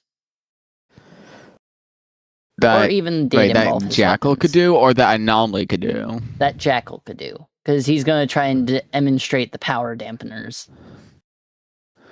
The most I can do without my weapons is because I don't really have any like flashy powers, I guess you can say. Alright, then what could he But do with the weapons? Because certain abilities I can say can be dampened. well, like I said earlier, these axe flails, or this axe flail, I should say, it's the one to the axe flail. The blades are enchanted with a special kind of like spell in a way that allows it to be able to slice stuff at the atomic level, to separate, this is like split the bonds between atoms. So to make it so anything with any defense isn't gonna do jack squat against this, except for other items or things that have been enchanted with a different spell that will make it so it nullifies the spell and changes onto this pretty much, where it can't be affected by splitting. It may be something like the atomic bond spell splitting. Yeah. So Dark would actually ask him to cut the glass that he just drank from. That's like Or the actually, not the demon glass, like a metal plate that he pulls out. And just to ask him to try and split it in half. as like a test, Yeah. or to show the dampening. As a test to show the dampening. Like, he doesn't explain anything. He just wants him to cut it. As if he would. He would do exactly that, and I'm imagining what would happen is instead of it being like a clean slice through, it would be a much more jagged slice through to show that instead of just cutting from like the atomic bonds, it still cuts through it pretty easily, but it still shows that it did have some give to it. I would assume. Yes, up until he gets to the final point.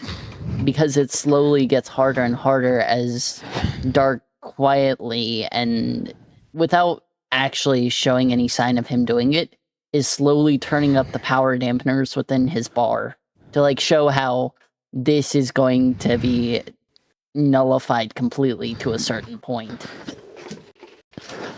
He would stop doing the whole cutting thing once he notices that, and then puts his weapons away.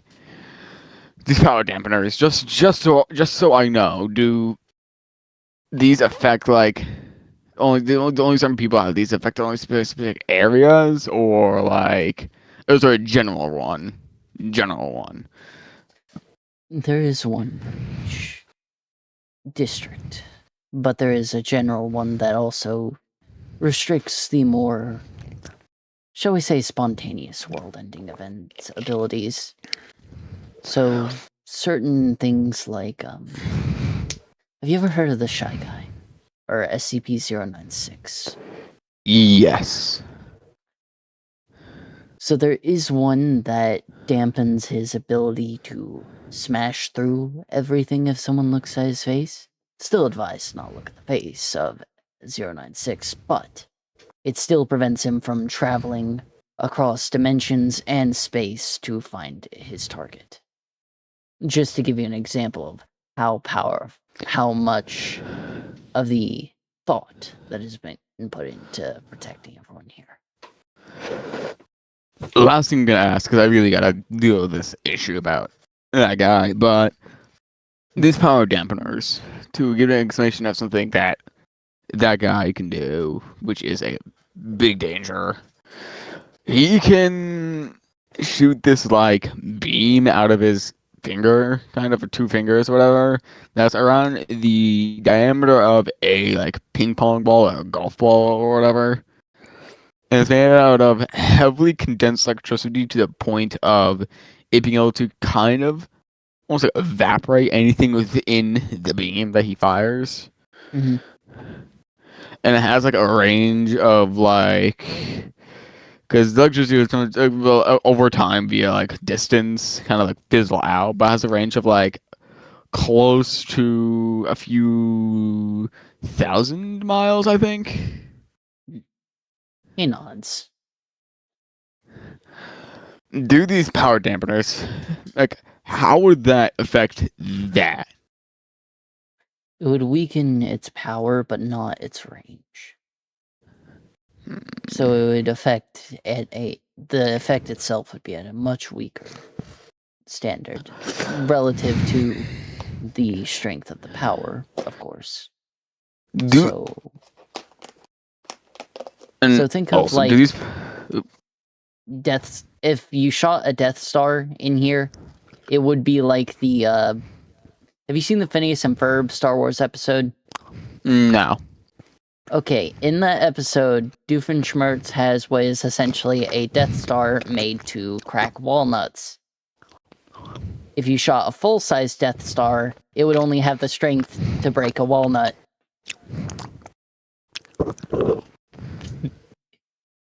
If that makes sense. Yeah. And these So power dampeners. I was gonna say, so it'd be that strong.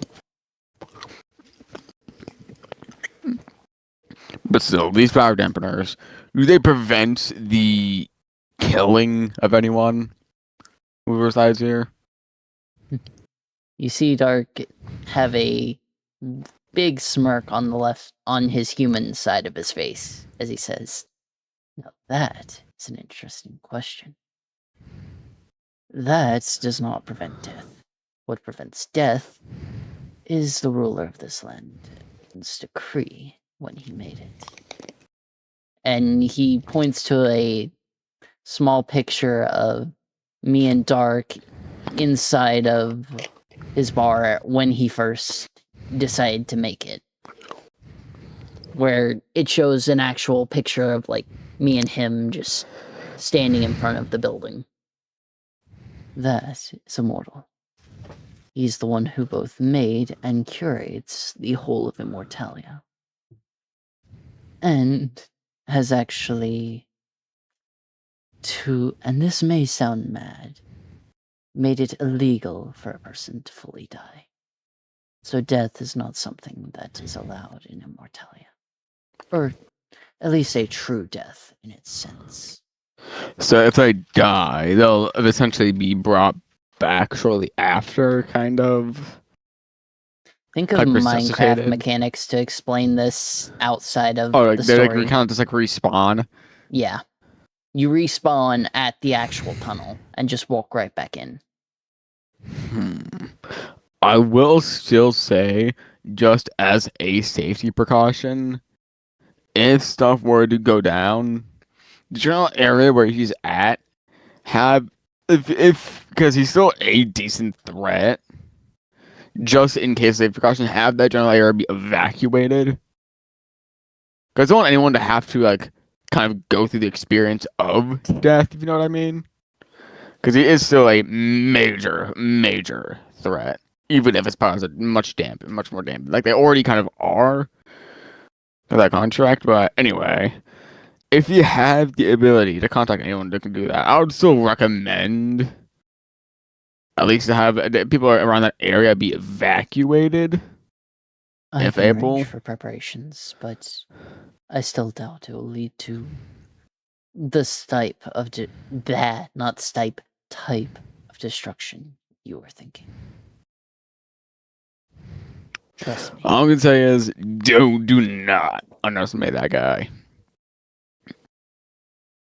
He nods, because one, the most powerful creatures in Immortalia are basically me and my 5 themselves. Those are the ones that are not affected by power dampeners at all, due to each person making what is essentially their own type of power dampener.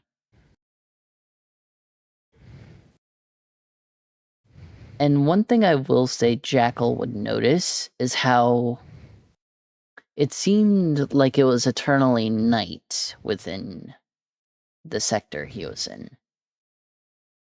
But I'll get more into this when he actually crosses into the glitch district. If you don't mind me asking, just for context and like with how the power dampener kind of works, is there a limit to how much it can dampen something?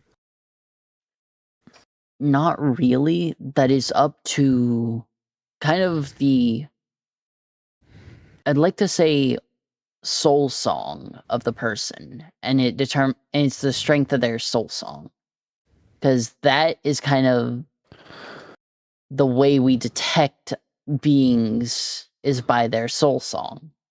And to explain what that is, each person has a kind of what would essentially be like a Spotify playlist, like a person's like songs in a Spotify playlist. That would be their entire soul song, where it gives you a general idea of what this person is like. You can decide kind of that of what your character's soul songs would be, but it's heard differently between people.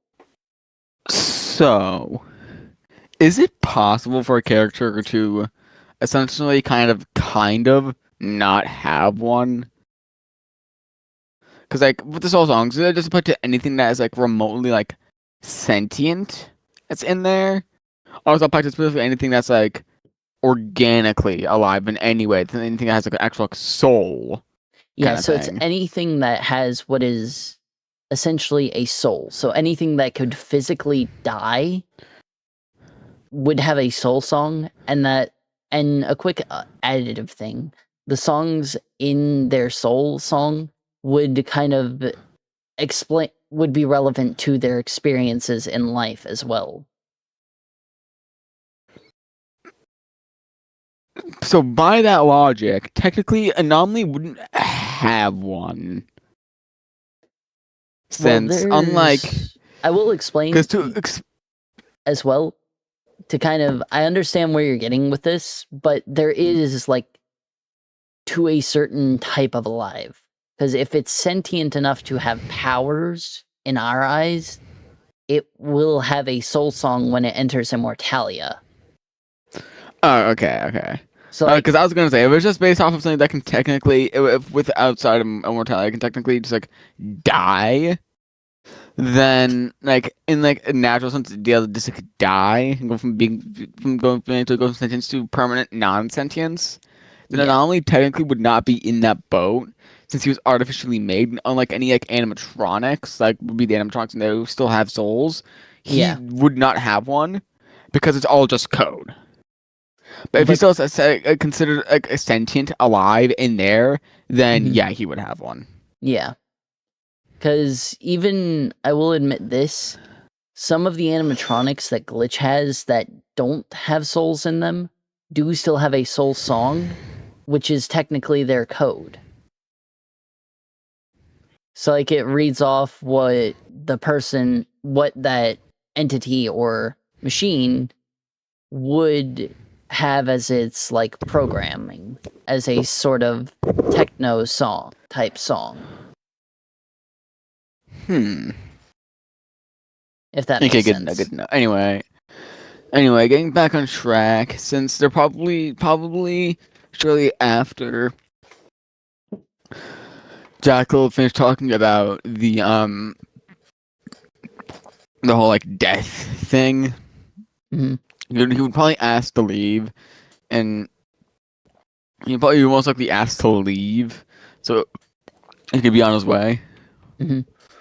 Which Dark would nod and actually have a small crow fly in front of him, leading him as well towards the glitchcade in case that also could speak. So it'd be like a Kostagai crow from Demon Slayer. Yeah. He would then probably get a good running start in like the general direction of looking at the map, general direction of where he would need to go. Mhm. And like in the scrapped video that never got published because the footage corrupted. Yeah, But because the like in old that, software was kind of not reliable. yeah. But like in the cut video, I think it's a good way to say it. Yeah, He would get into a good running stance and then just to get like was like bolt towards that direction, like a good like launch off kind of thing. yeah, Because a little bit of like a lot of dust to be kicked up and all that, and he would probably be going like probably the speed of a fairly fast sports car. Hmm. You know what I mean? Yeah. Very I know fast what you sports mean. car, close to like a NASCAR kind of race cars kind of speeds Hmm. towards the direction of where the crow is leading him, and where the map kind of is. How's that kind of like showing? Yeah. So as he runs, he would cross between what is essentially the two roads, or the road that leads into a tunnel. So there's the main tunnel roads that lead straight from the tower into a tunnel, which is kind of what he was on as well. With when he walked out, he could like see directly to the base of the tower. Mm-hmm. And as he crosses between the glitch district and, well, actually it'd be the one that doesn't lead to a tunnel, but it leads to a wall in between the districts and just cuts straight between them. He notices that the sky lightens up and then kind of turns purple as he is going through there,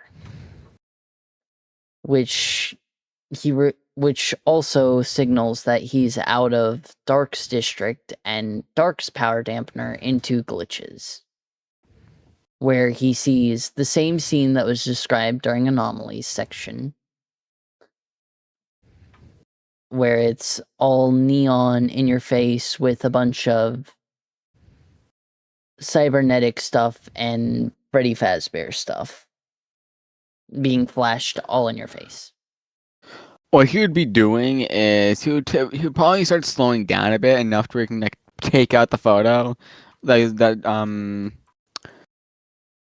shows the glitchcade and where he was. That shows like anomaly that was given to him by I forget his name all of a Dark. sudden. Dark. That Dark gave it to him. And it's like kind of cross analyzing the background of the photo to figure out where the photo was taken to see if he can find where he is. Which the crow is also kind of like, this way, this way. Left, right, right, Yeah, just kind of left. like trying to help him find it whenever he sees that he stops to look at the photo. Because technically, in Dark's eyes, I will state, well, in both their eyes, they are neutral to this conflict. He just sees that you are hunting for him and have hunted for him in the past, and figures you'd like to know where he is, at the very least. Which is why Dark gave you the photo, and why you're freely able to interact and such the same way that Anomaly was, or Jackal was. That, you know, when I say you, I'm referring to Jackal until Anomaly Yeah. gets there. Because it's easy for me to do that. I feel like it now be a good time to start bouncing back and forth between the point of views. Kind of do like a Yeah. split POV. So I feel like while, because to keep up with that split POV that you just suggested, because you are right, that would be a good idea. Instead of just like, to say while he's hunting for Anomaly, what happens is that Anomaly himself is learning a bit more of Immortalian machinery and how it operates. Because it is one confusing mess, I will say that. With Glitch being the only main reason that we know how anything works. Thankfully, though, since Anomaly is an AI, he does learn pretty quickly. Yeah. Which Glitch is not a stranger to working with AI, I'll admit that. Because I won't spoil it, but there is actually a Tales from the Pizzaplex story that goes over 3 different AI house assistants, I will say. And also he has what I like to say is his own version of Hatsune Miku as a idol performer. I wish I was joking, but it's more of like a Hatsune Miku, but purple-haired instead of blue. With, like, a similar look. Anomaly would probably... So for the average person who resides in this area of Immortalia, surprisingly quickly be able to repair the machine. Even for an intelligent AI, surprisingly quickly be able to catch up on how this thing works and repair it as like Glitch is informing him on how everything works and how to fix it. Yeah. So I don't know if it would surprise Glitch at all, but for someone just watching, it would be pretty surprising with how fast he's able to fix it. It would actually surprise Glitch, because he would assume the only way that Anomaly would actually understand half of this would be if he downloaded some of the schematics to Anomaly, which Glitch didn't do due to him having to basically touch him to do that, and having saw the interaction with Circus Boy outside, because he has access to every single camera in both his district and Immortalia as a whole. Little actually suggestion to make it even more interesting is how he's able to like, see everything going on in specifically his section of Immortalia. Mhm. If he had the ability that for whoever is in Immortalia, which kind of makes you think of a glitch trap in the way he kind of works, kind of be able to kind of see in like the point of view of anyone who's actually just inside of his like, section of Immortalia, to be able to tell what's going on, but more or less easily be able to Well, see if any seeing the point of there's view of actually a anyone thing to inside a glitch explain cave. that real quick. In all of his animatronics, he has that, but visitors, he does not do that out of respect of when he does that, he sees all their memories as well. But he can, and he He has the can do it ability very to. much. He can very much do that easily. It's just he does it out of respect for any newcomers and those who are not living in his district, so to speak. And those who aren't comfortable with it. Yes. Like his siblings, he was able to see right through Circus Boy's eyes to the interaction when it happened. Anyway, I can imagine not only pretty quickly fixes it up, and then very also somewhat quickly makes his way out of there. Yeah, I could Not agree on that. wanting to stick around for too long, and Just kind of like I feel like Glitch says, well, you've repaid your debts. If there's anything else I can help with, do ask. He says with the bow as Anomaly one kind of moment. turns to leave.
Jinxy still there?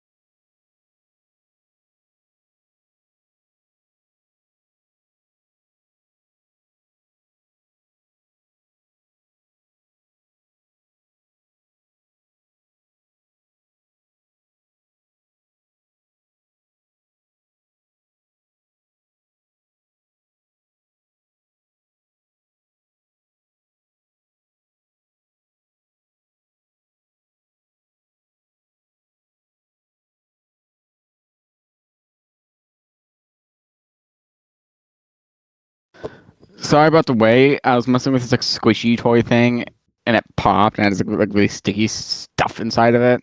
So I had to worry about cleaning all that up because I've got some got on my carpet too. No worries. Just let me know when you're ready, and I'll count us back in. Give me 1 moment. All right.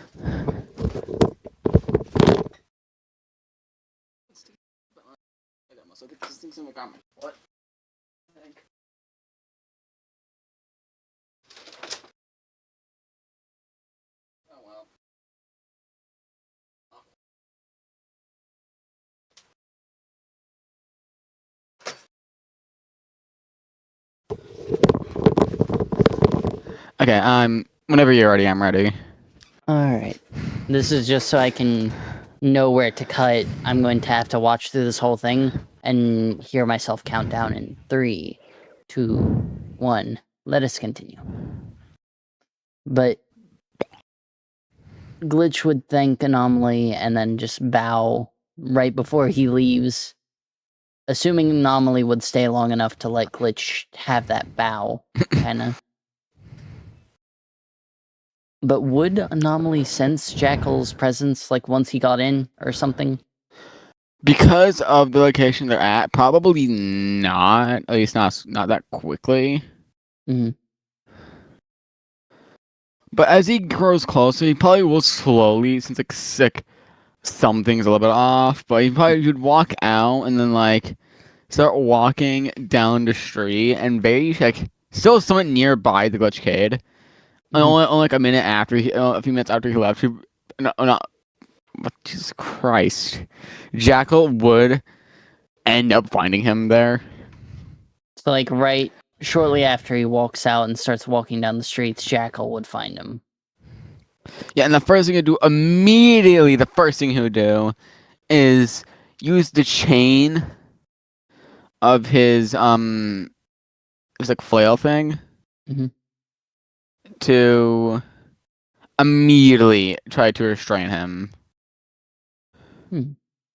Which would work due to, like, restraining powers are allowed. It's just killing powers that could kill something else would be heavily dampened. I think very shortly though, since Anomaly would be able to pretty also quickly break out of said thing, would probably start causing a lot of commotions, and then they'll start getting into like a big fight now. Yeah. In the sense of like, Anomaly would like, be like talking crap about Jackal. Mm-hmm. Saying in the lighter way I could say it, but talking crap about Jackal, like egging him on, purposely annoying him. Mm-hmm. And while Jackal is trying to restrain him, is struggling since Anomaly is very fast. Yeah. But I feel like this would cause a lot of commotion nearby and alert some people. I would agree with you on that. It would, like, cause some animatronics and cybernetic people to try to get to a safe distance, but also watch the altercation, because even though fights are not common in Immortalia, they still happen. And it's interesting to see someone fighting on the street. Unless it's someone from Street Fighter. Their altercation right now would get into a point where now they're kind of accidentally damaging nearby structures, buildings, and stuff like that. Mainly anomaly, like using this much more dampened down crystal power stuff, causing a lot of minor destruction in the general area.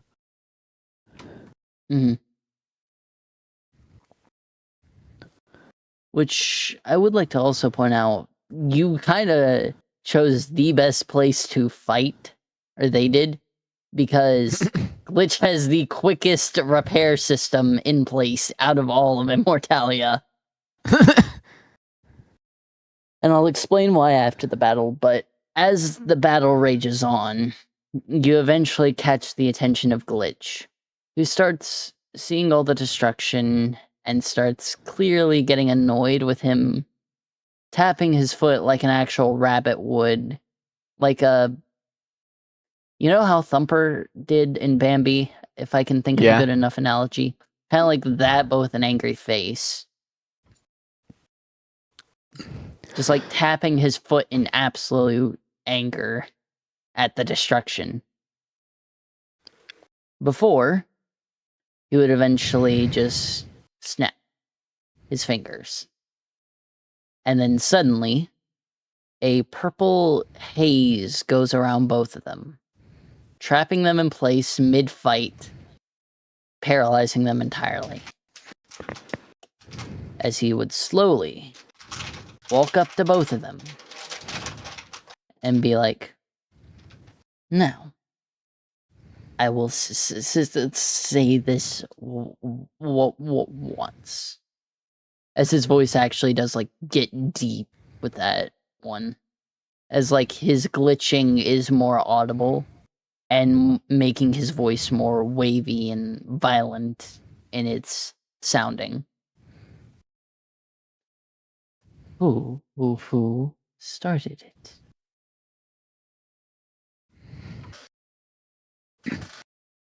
And he's Jackal unfrozen their mouths to where they can speak, but their bodies cannot move an inch.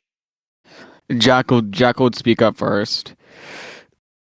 I probably should have learned told you this sooner, but and I'm surprised no one else that other guy who I was talking to earlier, Dark, didn't alert anyone near you about this either. But this guy I'm fighting, who was the main reason why this all happened in the first place, is it's like a wanted criminal in a way, like a wanted universal criminal. And I am just trying to get him back to his containment where he's supposed to be, because he's not supposed to be here. But anyway, I was just trying to restrain him to get him back. But because of the threat he is making it very difficult to do so. The Nami would also then speak up very quickly after. The only reason why I'm making this difficult because I ain't going back there. You hear me? That place He instantly sucks. It's just shuts them boring. both up after Anomaly's loud exclamation. Just like he's heard enough and wants them both to stop.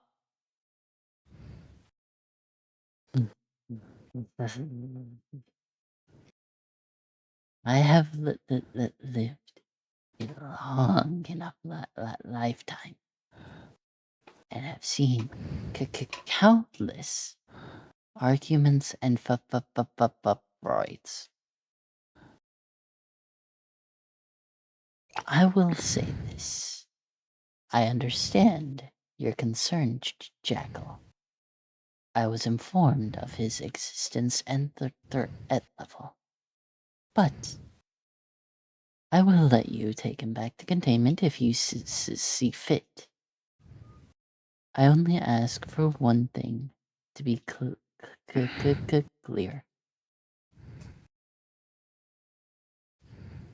Informing us in our own districts before starting a fight is much appreciated.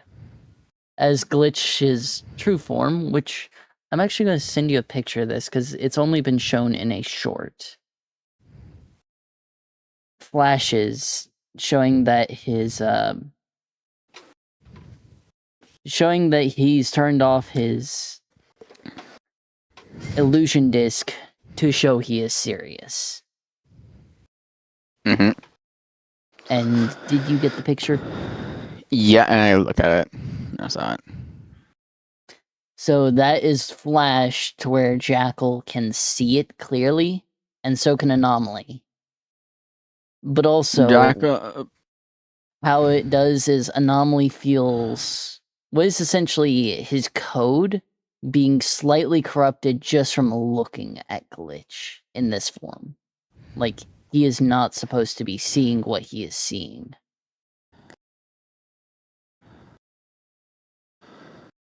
Jekyll and most would apologize again, and then he'd say something like, "I definitely would have," but the situation was extremely dire in the sense of like this guy right here has killed. Oh, not even this thing right here has killed millions, if not near billions of people, and because of how dangerous it is, maybe not here, but in like if you were to use this place to start being able to travel across other universes, would have caused even more people to die, most likely. Glitch raises a hand, cutting him off, and then just says, dimensional travel is still under the restriction of us. We decide who gets to use it and who doesn't. I figured Dark would have told you that, but seeing as the old bird forgot. When one enters Immortalia, the only way they can leave it is going back to where they were. Just like how you can go back to your quarters. Anomaly here can only go back to that little floating rock that I found, that it was found on. I almost said but it's still the bricks that found him, but Glitch still wants to sound terrifying and saying, like, he'll go back to that rock instead of being free.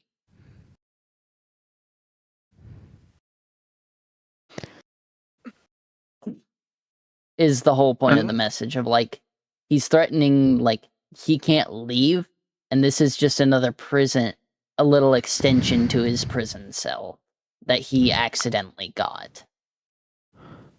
Anomaly would most likely chime in. Oh, you gotta be kidding me.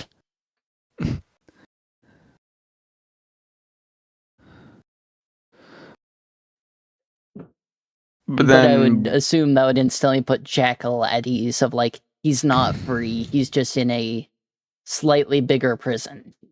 Yeah. Jackal would chime in, look one last time, and be like, "Can you at least give me a hand in like restraining him so he doesn't try to break out again? Because he has been giving me this whole fiasco has given me a major headache." Glitch does kind of snap his fingers again, and the purple aura disappears off Jackal. But also still has a tight grip around Anomaly. Jackal would then most likely use again the chain on his flail thing to properly, fully tie him up and restrain him. Mhm. And then ask him, so about leaving. How do we leave so I can at least get him out of here? Well, the easiest way is tossing him at the end of the tunnels of the brickways there. And he points towards the direction that Anomaly kind of came through. His tunnel, which is the southern, I think it was. Okay. Thank you for the information, and I apologize for everything that happened over here. If anything, blame this on this guy, because if he never even got here in the first place, this wouldn't have happened. And He I just lifts his sincerely hand and it apologize. just as he's like, blame this guy, he just lifts his hand and it just shuts Jackal up entirely. Like, he's heard blame this person, blame that person. Again, it's just a casual day for the immortals dealing with some fight between beings. Jackal then, assuming that he has the free will to like move away from this location now, go over to the Brickway. the Brickway and fairly quickly just toss Anomaly out of there. So what happened is, because the tunnels, for the first entrance, it's always going to be that dark tunnel. So as soon as something leaves, it's literally that entryway. So like the actual tunnel that connects to the wall is the actual portal for the Brickway at that point. So as soon as he's thrown across the threshold, he just plops down in his little armchair on his floating speck of land. If you don't mind me asking, I'm just wondering, how did the other episodes end? Because I haven't watched them yet, but how did everyone else end their episodes? They ended theirs off with them joining the tour.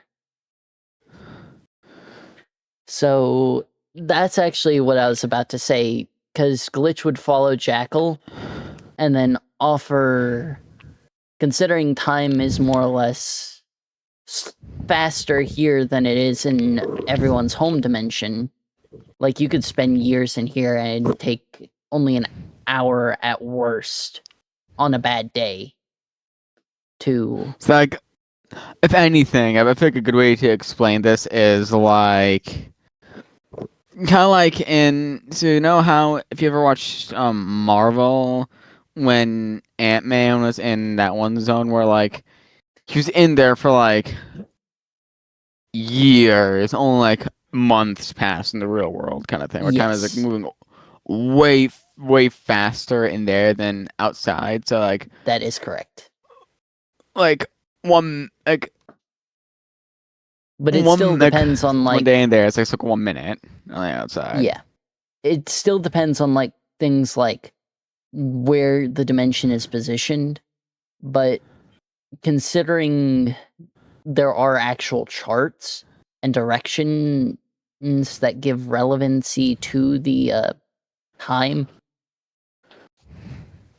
at worst, if Jackal were to spend like a week in Immortalia, that would only count as probably like I said, about an hour to an hour and a half if he spent at most a week.